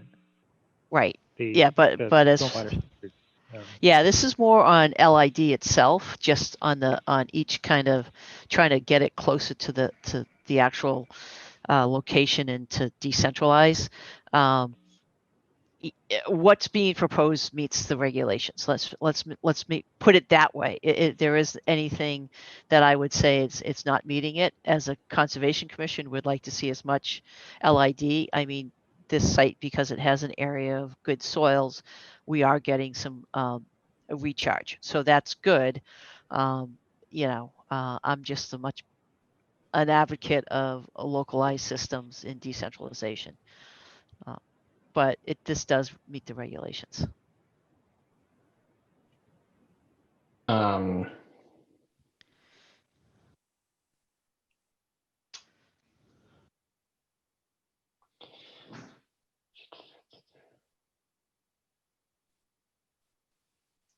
Yeah, I mean, I guess based on that, I guess I'd be comfortable with it. Probably not ideal based on what Sandy is saying. But considering it meets the regulations that And compared to some other projects, this has a little bit more than we typically see.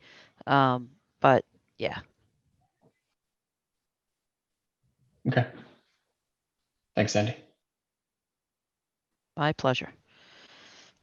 Sandy, are you comfortable with it, or?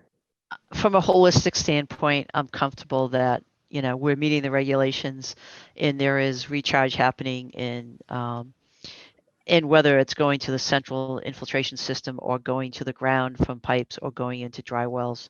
We're trying to take the clean water and getting it back into the ground. Okay. One other really small and unusual factor here too is you have all the septic systems.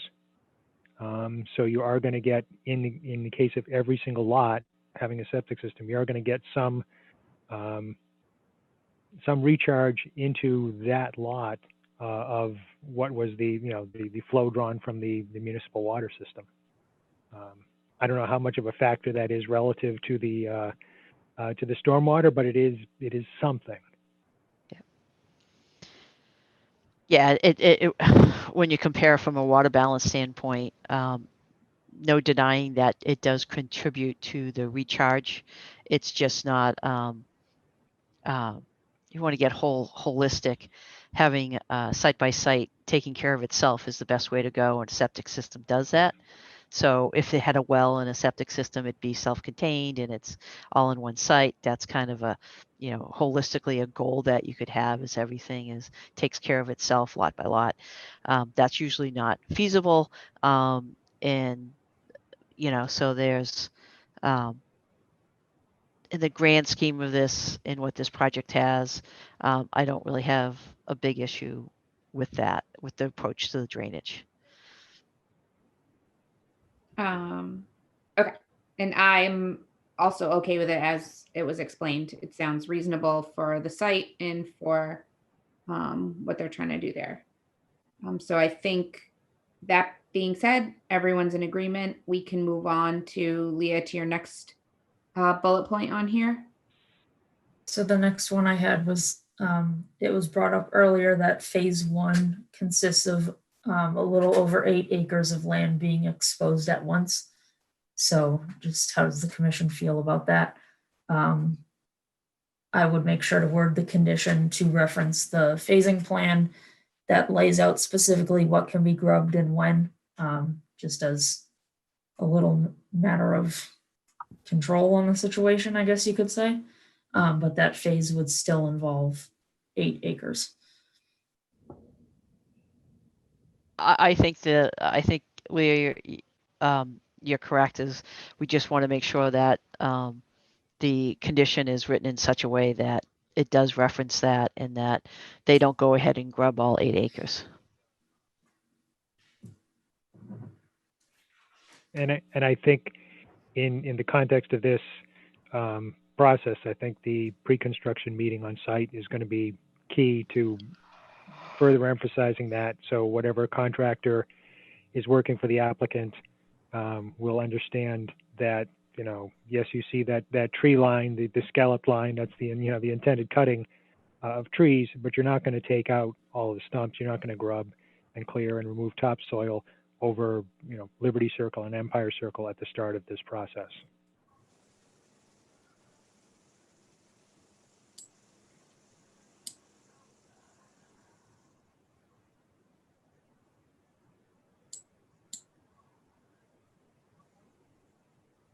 Do we want to take a poll of the commissioners? Do any of the commissioners have any additional questions about the clearing or the phasing of the clearing?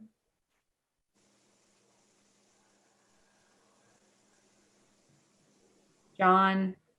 I do not. Okay, John?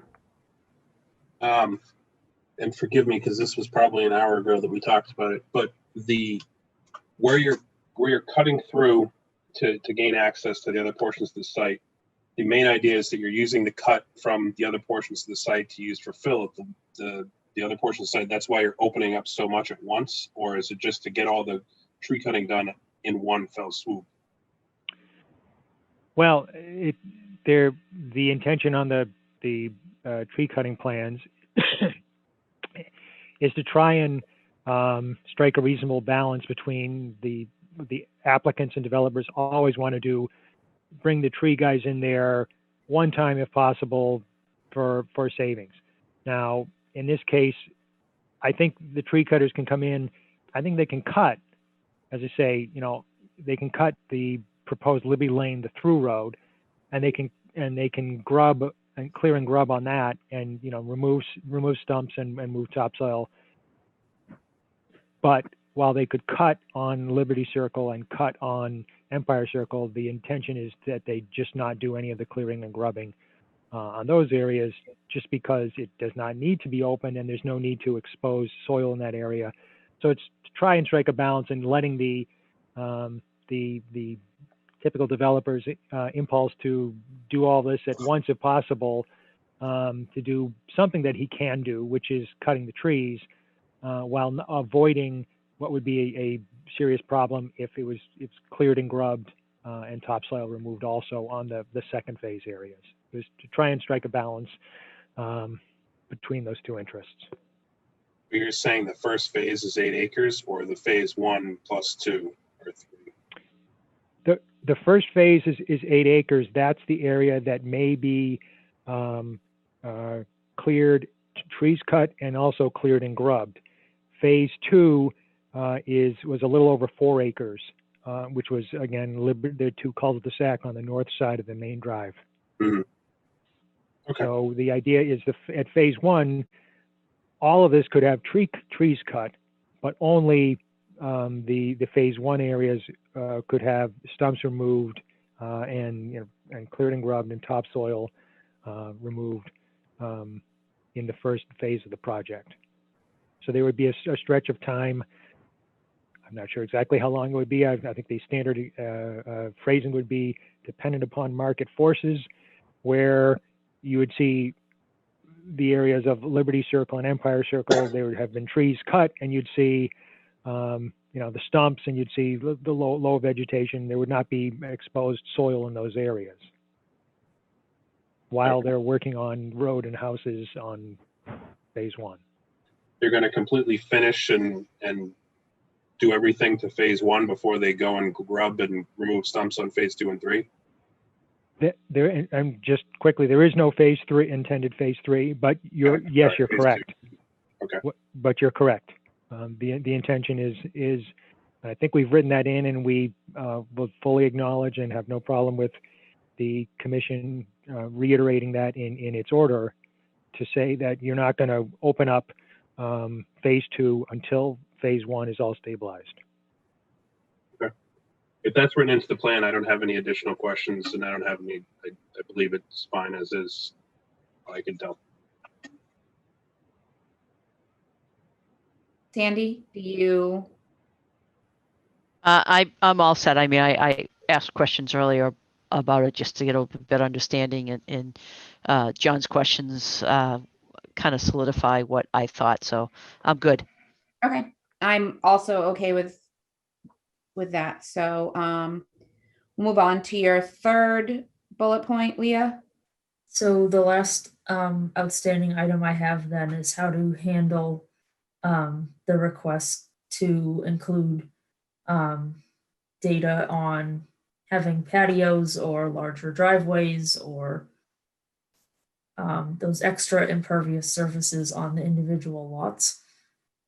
We touched on that earlier, so I think the commission needs to provide a little bit of direction how you want to handle that. It's the last item I have on my list, so we just need to provide them with some direction as to where we want to go from here.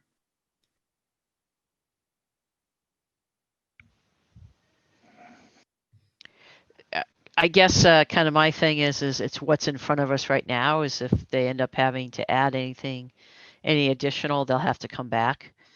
Whether they demonstrate, however they want to demonstrate that, it's not being impact. But right now, it's fairly straightforward that they would just need to come back. That's all. Because I would assume that would be something that would be done on a lot by lot basis, based on whoever's purchasing the lot or the home might want a different driveway layout or a patio. Yep. Okay. So it would be fair to say that we would just have to evaluate it on a case by case basis as it came up, just like we would any other home that wanted to do that sort of thing. Pretty much. So if I can just add to that, so if you fast forward some time and say this is built and this order was closed out, and as well as their stormwater permit, which is what sets up this question here. I feel like at that point we would need some sort of like required language in the deed or a rider to purchase and sale agreement or something that we've done in the past, making sure that these individual lots reference back to this order or permit for the subdivision.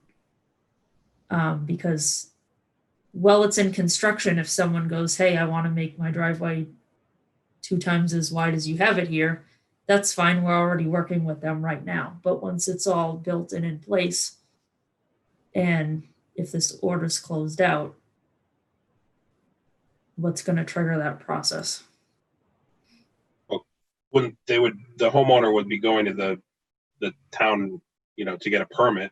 So I agree. If we can put some type of a language to keep a rider or tie something to it that forces them to come back before us if they're going to make these changes down the road. If we've done that in the past, I think that seems like a reasonable approach for this, to keep track of it. And just to make it even more clear, it's because this is something that's coming up under the stormwater bylaw. So when you get down to the individual house level, they're most likely not going to need to file with us under the stormwater bylaw when they want to do something, because they'd be under an acre at that point, most likely. So if there was a lot in this subdivision that's not close enough to wetlands to have to file with us under wetlands and weren't triggering stormwater, they wouldn't be coming for either thing. So I'm just saying we should put something in place that references back to that the calculations were done in this way originally for the subdivision as a whole, and their proposal will be adding to it.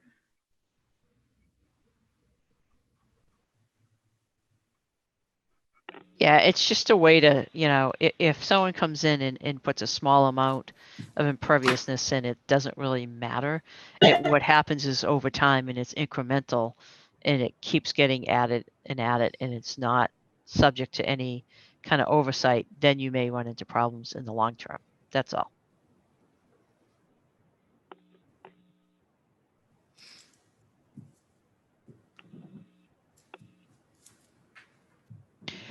So, so Leah, you have a writer that we've used in the past. Yes. Then I would suggest that that be part of the conditions. Okay.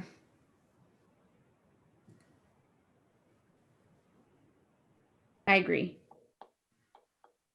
Pat, do you have any comments or?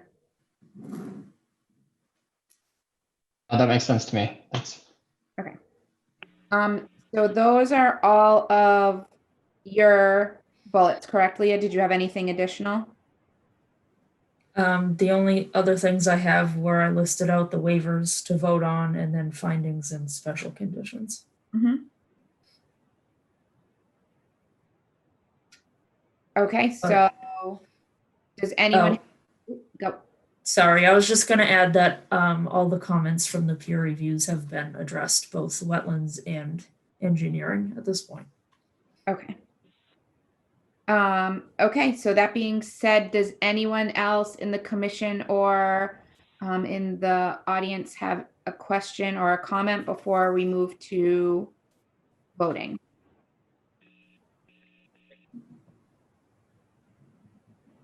Okay, then we can move to someone making a motion. We have two different things we need to vote on. We have two different waivers to vote on. They're both in the commission report. So does anyone want to make a motion?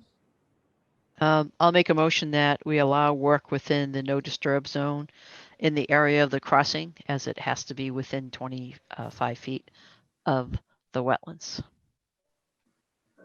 there a second? second that. Okay, Patrick seconds. So I'm going to do a roll call. John? What was that? You cut out.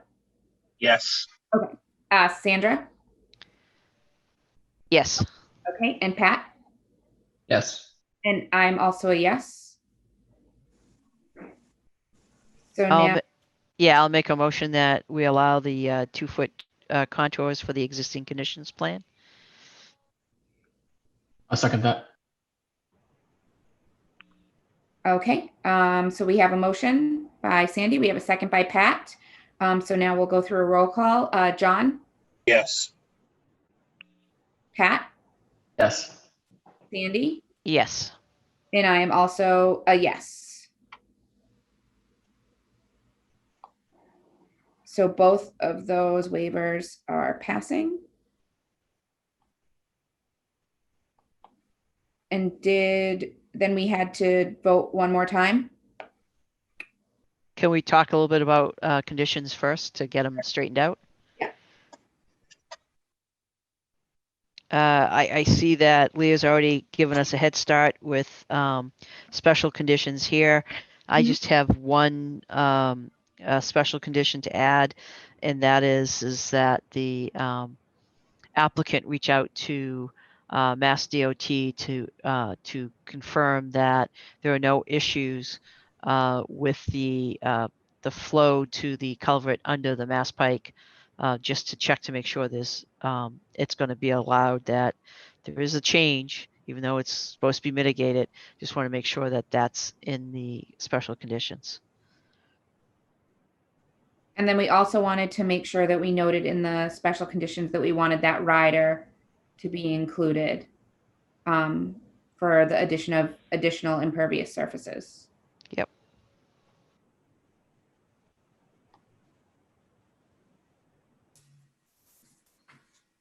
Leah, is there anything else in your special conditions that you have listed? We should probably read them for the record. You've got amount of impervious on site shall be restricted to that which is calculated in stormwater report. We've already talked about that. Per DEP comments, if impacts to the resource areas or project size increases beyond that described in the notice of intent, or there are discrepancies therein, you must notify Mass DEP and request a determination that criteria of 314 CMR 9.03 have been met before the activity may begin. And prior to commencement of work, the native species to be planted in the 15-foot areas around the replication area are to be specified by the applicant's wetland consultant and submitted to the commission. All slopes greater than 3 to 1 shall be stabilized using riprap erosion control mats, and I'm going to add to that, or other approved method.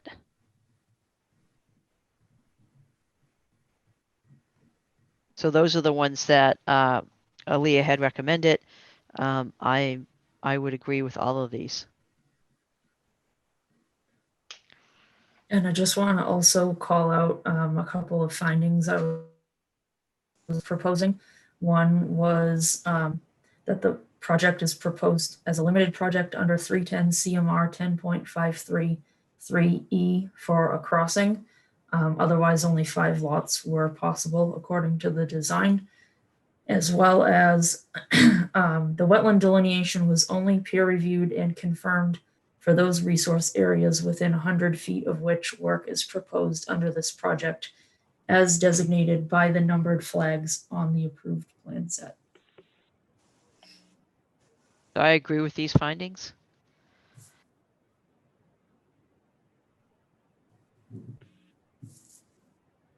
Okay.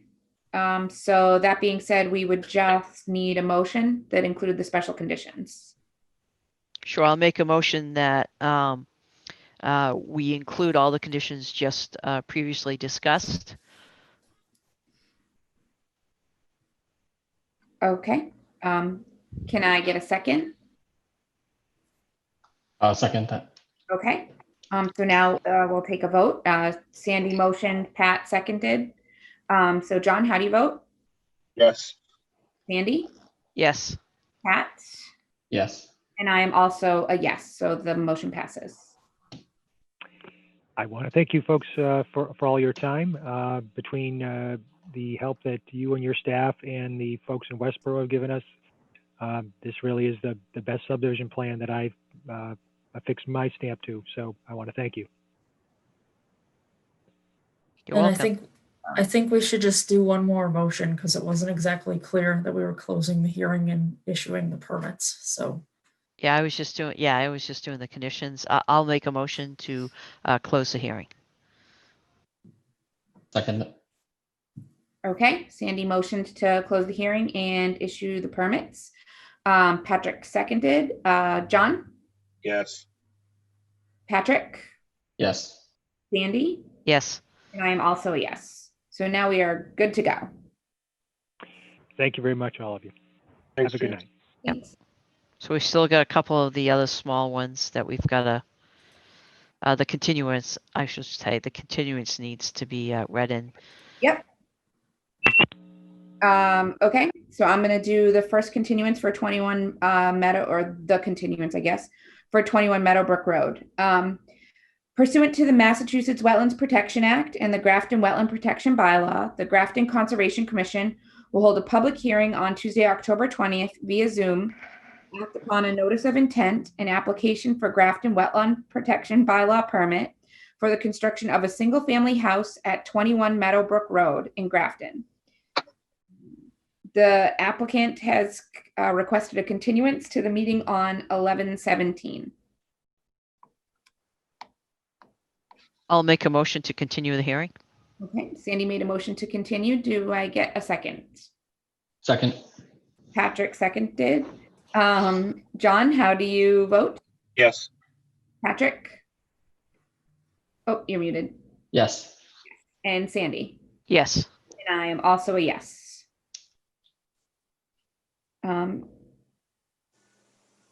Now, on the one that they requested to withdraw the application, do we have to do anything or? No, yeah, Leah, I think we have to still have a motion to withdraw because we have to approve it, right? We just did, I think we worded it as that we were recognizing their withdrawal in the past. Okay. Yeah, because it's their choice. We can't deny them, you know. So Okay. should I open it and then?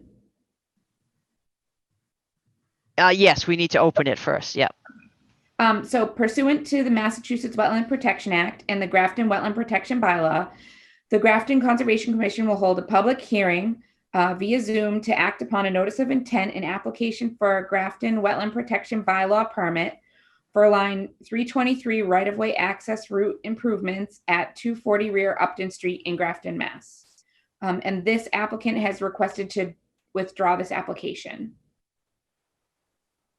I'll make a motion that the commission recognizes the request for withdrawal. I'll second that. So Sandy motioned and Pat seconded. John, how do you vote? Yes. Patrick? Yes. Sandy? Yes. I am also a yes.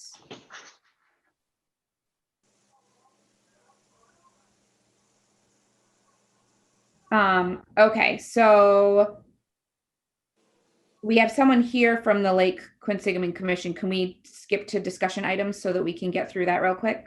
Yep. Is that okay? Okay.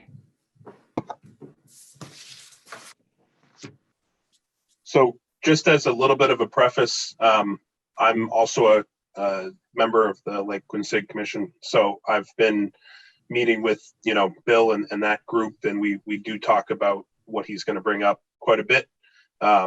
So Bill's got a lot of background on it, and he's been a Grafton resident for a while. So Bill, take it away. Hi, I'm Bill Nelson. Can you hear me fine? Yes. Yes. Okay. I reside at 88 George Hill Road, Grafton, Mass, and I'm Grafton's appointed commissioner on the Lake Quinsigamon Commission. And I'm here tonight to discuss and ask for your input on an environmental issue that greatly concerns all of the many different users of Lake Quinsigamon, some of which are Grafton residents. And this is the issue of invasive, noxious aquatic plant species, such as Eurasian milfoil, water chestnut, and curly-leaved pondweed that are spreading in the lake and reducing the water quality, especially in the shallow southern end, Flint Pond, which is partially in Grafton. This is a serious issue because once an alien plant has invaded a habitat, it changes the conditions of that environment, representing a major threat to the ecosystem health and our native plant biodiversity. This problem is getting worse year by year and requires vegetation control. Floating masses of these aquatic plants further affect Grafton as they flow over the lake's outlet dam into the Quinsigamon River, into Harvey Pond, down to Lake Ripple, and into Fisherville Pond. You can observe this aquatic plant invasion along many sections of the Quinsigamon River in Grafton. The Lake Commission is trying to rectify this issue by, one, lowering the lake's water level by approximately 2 feet each winter to freeze and kill shoreline invasive plants. 2, educating users of the lake about alien invading plants. And 3, chemically treating the most infested lake areas harboring the worst offending alien invaders.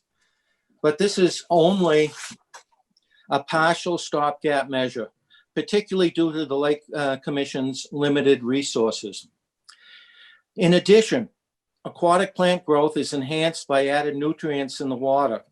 The Lake Commission is conducting pollution as well as environmental studies of the lake to better understand the sources that are polluting Lake Quinsigamon.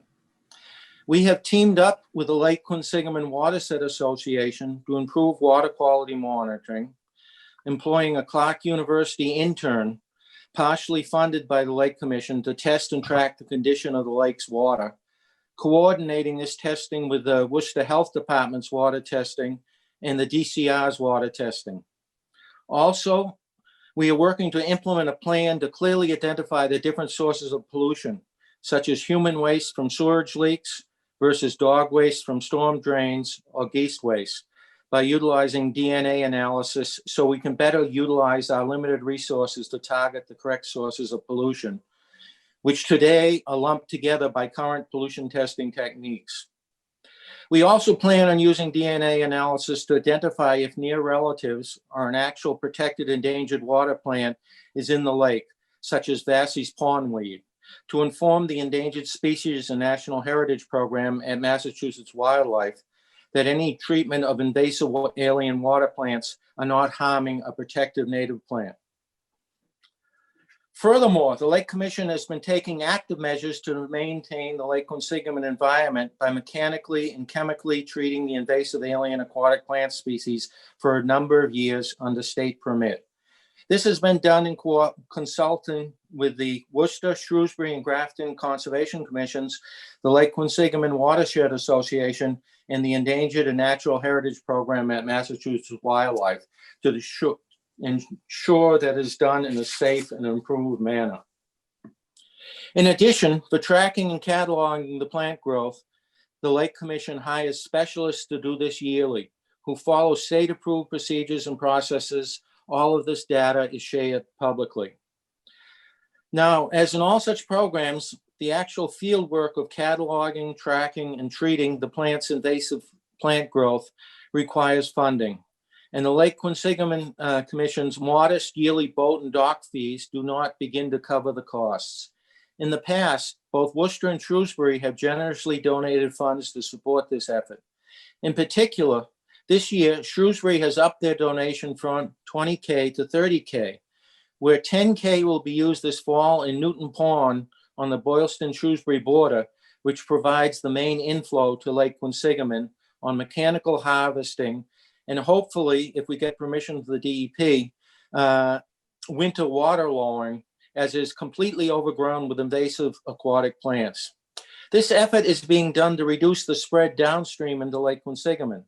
Since it is now too late in the invasive species growing season to effectively chemically treat plants in the water, the other $20K is reserved for treatment of Flint Pond in Grafton in the extreme southern tip of the lake next spring and early summer, as this is by far the most highly overgrown area of the lake due to its shallowness. Upon reading the article in the July 2nd Grafton News on the Planning Board's comments on the updated Grafton 2020 draft open space plan, I noticed the large overlap between the plan's goals on preserving and enhancing Grafton's water resources and the goals of the Lake Quinsigamon Commission.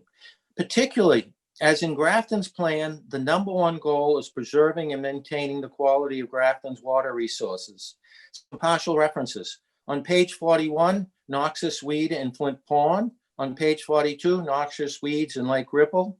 On page 43, measuring phosphorus in Flint Pond.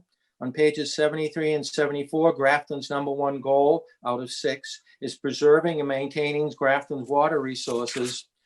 On pages 83 and 84, supporting regional efforts to improve and maintain Grafton's water resources, such as the Lake Quinsigamon Commission is doing. A major aspect of achieving this goal is controlling the invasive plant species in these waters that are threatening to overwhelm them. All these invasive plants in Flint Pond are producing the seeds and new seedlings that flow over the lake's outlet dam into Harvey Pond, then down the Quinsigamon River into Lake Ripple, and later into Fisherville Pond, all located in Grafton. Now that I got through the introduction rather quickly, I want to say I'm here to address you to ask for your input and support on this issue. In particular, I would like to know what the Conservation Commission's views are on the Lake Quinsigamon Commission's efforts to, 1, improve the water quality of this natural resource flowing through and in Grafton. 2, its value to Grafton residents, both as a recreational resource and factor in determining real estate values in Grafton. And 3, and what we should be doing in addition to protect this valuable and unique Grafton resource. Furthermore, I would also appreciate your input on a possible source of funding for this task. Understanding that Grafton is in a state of budget flux due to the pandemic, and its new select board is immersed in its resulting issues, so funding priorities are uncertain, I want to ask, do you believe that it would be appropriate for the Lake Quinsigamond Commission to ask for Grafton Community Preservation Act funding to help cover the cost of treating Flint Pond for invasive plant species next year? I understand such funding was used to treat and dredge Lake Ripple in the past. Furthermore, as prevention is usually much less costly than fixing problems afterwards, Flint's Pond treatment would greatly slow invasive species from flowing down the Quinsigamond River into Grafton lakes and ponds and spreading to cover existing large patches of open water. Thus, this early preventable treatment would perhaps significantly save Grafton money by reducing a much larger expenditure in the future. Finally, do you believe that this request is reasonable and appropriate? And if so, would you also be willing to support it? I thank you in advance for your help and input. I would be glad to answer any questions you may have.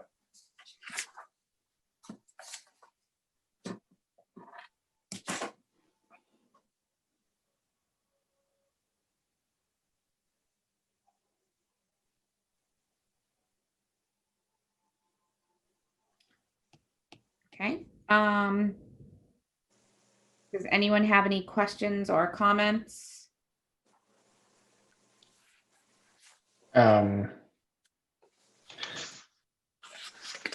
Yeah, I had one question that I kind of missed towards the end in the request for funding, where you mentioned that you were looking for funding from, was it a specific area from the town or just in general?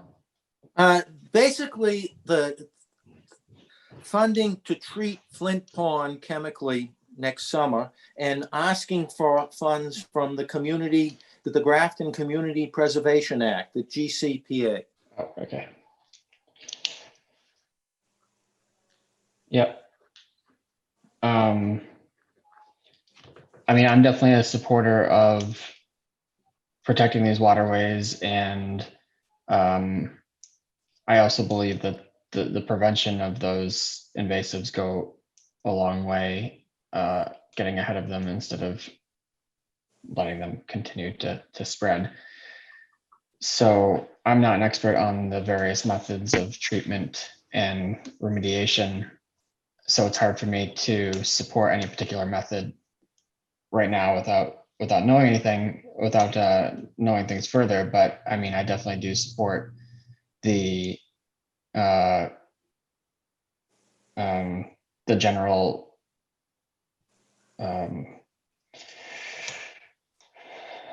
effort and intention of what we're going for here. I am also not a biologist, a chemist, so I could really not speak about the details of the chemical treatments. I have been on the commission for 2 years. I know that the lakes has been treated for a number of years before that as well, in the last 2 years, all under the necessary permits required by the many different state agencies, done by professionals who do this routinely. And for the only difference I can say is with the commission has been hearing, particularly through our chairman, that the state is about to approve some newer chemicals that are much more specific to particular aquatic species. And so in the near future, we might be changing under state permit to those newer, more approved chemical treatments. I do not really have any more details on them. I can provide you, if you want, all that information from the commission. You can also go on to the Lake Quinsigamond Commission's website to look at previous reports of the treatments for the past several years. Some of them are very long and detailed in the chemical analysis and other aspects for a technical person. Yeah, I think some of my questions obviously would like to see the invasive plants and so forth, be controlled. I don't think you can ever going to remove them totally once they're there. But so, do you have currently like a pond management plan, and is this work being done under that? And then, what is your kind of plan? And do you do this year to year, or do you have a 5-year or a 10-year program? I'm just trying to figure out, not just for 1 year, just to think of a general overall approach to this management. Yes, we do have a plan. It's on the Quinsigamon Lake Commission's website, on the Shrewsbury Town website. We're putting together an extended plan for the next 5 years. This has been ongoing year after year, long before I was on the commission. And we plan to continue it in the future. And I personally agree with you, and I believe most of the rest of the commission does as well, that this is a process that will never be able to exterminate them completely, but we have to keep them in control so that what we refer to as lakes and ponds do have a significant amount of open water. Oh, yeah, and I could add a couple of other ponds to your list, which is outside of your purview. But yeah, the only other question I have is Lake Quinsigamon is the majority of it's in Shrewsbury, correct? Actually, I would say the majority of it is equally shared between Worcester and Shrewsbury. The border Because it goes running down the north-south middle. down the center. Yep. Grafton owns the southern end, which is by far the most heavily overgrown and the most in need of treatment. And generally, Flint Pond and the lower end of the lake. So, So- go ahead, Leah. No, I was actually gonna change the topic a little bit, so you go first. No, I was just going to say, I just was wondering if we could have some sort of formal request so we could respond to it. I think in theory, we're all, support this type of work. I think we just need to get into some of the details. That's all. That's all I have to say. I agree with you wholeheartedly. My purpose of coming forward to you was just to broach the idea and get a feeling of how we should proceed. I don't expect any sort of formal agreement immediately. You clearly need more information, but we had to start someplace. Sounds good. So I just have a couple little questions. So the piece that you would be looking to go to CPC for funds for is either part of the existing 5-year plan or will be in the next one, or is it a separate branch of treatment? No, it's part of the ongoing plan. Maybe I misspoke a little bit when I mentioned that we are in the process of producing a ongoing 5-year plan for the immediate future. We've always had a consistent plan. It's just that consistent plan has, as you might expect, been more about what we've done in the past rather than what we've done in the future. But the main thrust is continuing what we're doing and possibly expanding it. Most of the expansion falls into 2 categories. We're getting some new invasive species, such as now a type of mussel. It's not the zebra mussel, it's much smaller, but it can clog drains and pipes and take over. We still have to hear from the Endangered Species Program at Mass Fish and Wildlife and other experts as to actually what needs to be done with that. The second area is we're trying to expand a little bit into the tributaries, hoping to clean up some of the tributaries that flow into Lake Quinsigamon instead of just waiting until it actually arrives in the lake before doing anything to it. And I just wanted to add that in the past, I had talked to Joanne Duncan, who's staff for CPC. I don't know if she still maintains that role, but I had talked to her about whether CPC funds had been used in other towns for treating aquatic species in lakes and ponds, and she found a few examples. So it has been done before. If you don't have her contact info, I'd be happy to put you in touch with her so that we could start to figure out what kind of timeline there is for applying to CPC and those sorts of dates and things. Yes, I'd appreciate that. You So- have my email from when I sent you a previous copy. If you could just send me that information, I would appreciate Absolutely. it. We've also done some research and seen that, yes, those community preservation funds have been used in other local towns in Worcester County. So just an FYI, because I sit on the CPC, Joanne is still the one to contact. I was going to have a question on whether this is considered preservation. I just don't know enough about the law to really tell you that. And I can also tell you that we just voted on the projects for this year. So I think based on when the town meeting is that you'd be looking at the spring town meeting at the earliest. That's what we expect. Yep. Again, we haven't spoken to them yet because we have spoken to the selectmen, the Board of Selectmen, and now we're speaking to the Conservation Commission, just because we didn't want to surprise anybody. We wanted to let everybody get a heads up on what we're trying to do.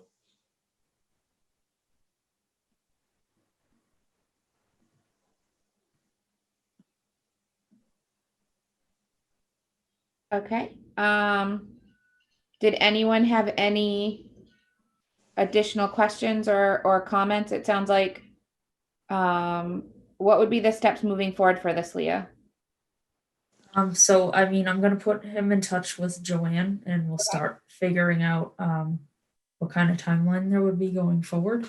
Okay. And then let me take a look at you guys have an existing permit with us for the 5-year plan. And I don't remember off the top of my head what year you're in for that or what details it includes, if we would need to amend that or something. We'll have to dig into those details. Okay. So Leah's gonna work on that. Pat or John, do you have any questions or comments? I do know. Okay. Patrick? No, I don't have anything else. Thanks. Okay. So Bill, are you satisfied? Leah's gonna get you over that information and we want to thank you for taking the time to talk to us tonight. Yes, and thank you very much for letting me speak to you. Thanks, Bill. Have a great night. Okay, thank you.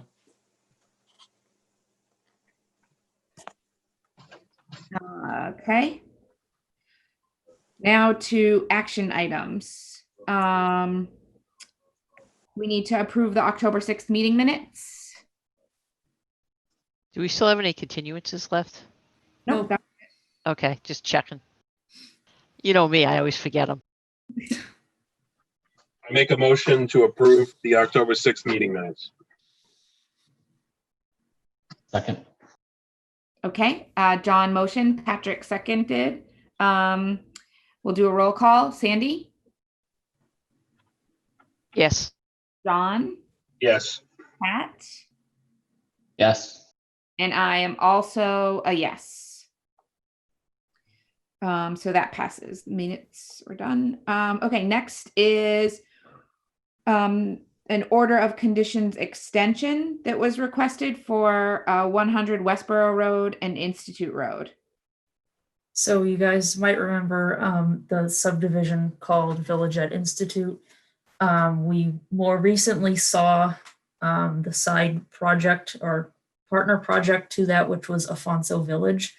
And so this is the permit for the subdivision. Village at Institute is coming up on its expiration date. They are seeking their first 3-year extension for those permits because they had to do some work first on the sewer main and the pump station for the town in order to accommodate that subdivision. So that has delayed the start to the subdivision, as well as configuring things like, if you remember, they're going to work with cuts and fills between the two projects. So in order to get all those things synced up together, work hasn't quite started yet and they need an extension. Okay. Does anyone want to make a motion? I'd motion to grant the extension. Second, So Patrick motioned, John seconded. Now we'll do a roll call. John, yes. Patrick, Yes. and Sandy, Yes. and I am also a yes. Next on the agenda is a land use application for Great Meadow by Grafton Troop 2019 for camping. This is pretty similar to the one we had, I think, at our last meeting. It's another scout troop that wanted to do a camping trip. Again, this one is going to be a retroactive approval. They already had picked out a date that was ahead of us having our next meeting. We did give them a heads up that if they can be a little more timely in their requests in the future. Main reason being we like to alert police and fire, if you see anybody up there overnight or, a campfire, just to give them a heads up so that they know people are out there for emergency services purposes. But this one's retroactive this time. Okay. Can I get a motion? Motion to grant the land use application, approve the land use application retroactively. Second, So Pat motioned and John seconded. So now we'll do a roll call. John, yes. Yes. Andy, Yes. yes, I vote yes. So that. I just have to comment on John's coworker. He's been there the whole night. I don't think I've seen him get up, get a drink or anything. I'm impressed. I'm going to tell him to watch the copy of this because, like I said, he's a Grafton resident, so he needs to watch this. I'll tell him to fast forward to the, into the second hour there.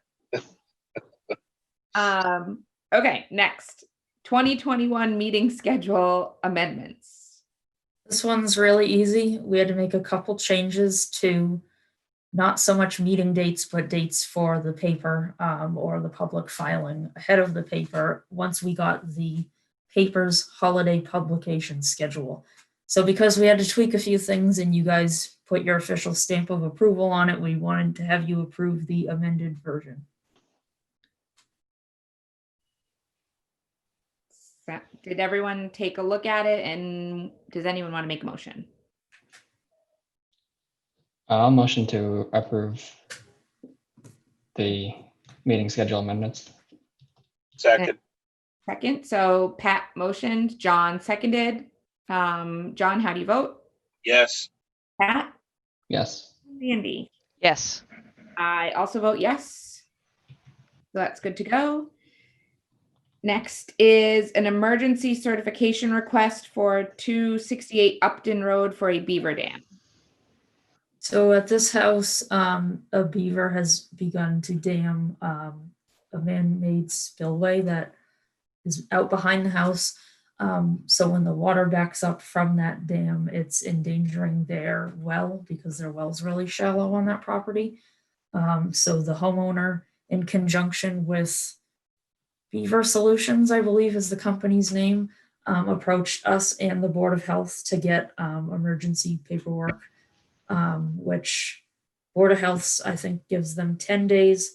Ours would give them 30 days. What they're looking to do is go in and put in one of those beaver deceiver type devices that allow the flow to still go through, but the beaver to live there with its dam and not really know the difference. So the two things can work in conjunction with each other and no one's well is going to get flooded out. So they need sign off on the paperwork to go ahead and do that. I make a motion to issue the emergency certification request for 268 Upton Road. I'll second that. Okay, John has motioned, Patrick seconded. John, how do you vote? Yes. Patrick? Yes. Sandy? Yes. I also vote yes. So that is approved and there's nothing left on the agenda. Do we do meeting minutes? Yes. We did. Yep. Good. I definitely remember voting on that. I was gonna say you voted on it. For the And first so- 45 minutes, everyone's voice kept getting really, really quiet and then coming back. And then all of a sudden, I turned yellow on my picture. I had to restart my computer, so don't feel bad. Okay, so we need one more motion. Make a motion to adjourn the meeting. I'll second that. Okay, John makes a motion to adjourn. Pat seconds. John, how do you vote? Yes. Patrick? Yes. I also vote yes. I don't want to say any. Oh, Sandy, how do you vote? Max and I vote yes. Max wants to play with the string.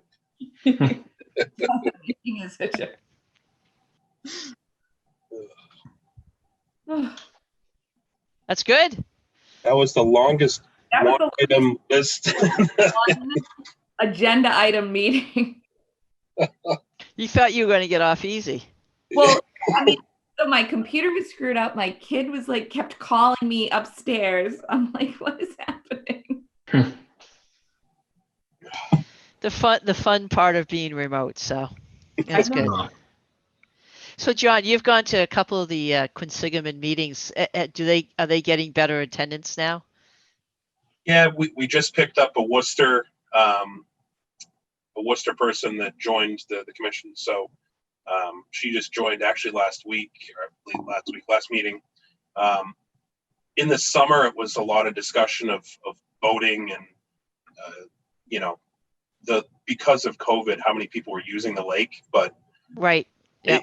In the off season, we've kind of devolved into it's quieted down. So now we're tackling some of the invasives, the water quality items. So it's yeah.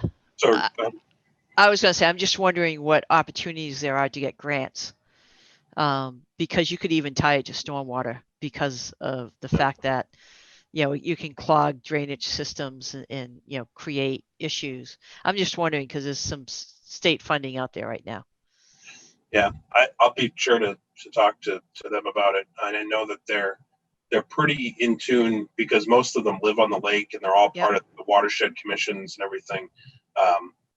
They're pretty in tune to what's out there for grants, but that's good to know.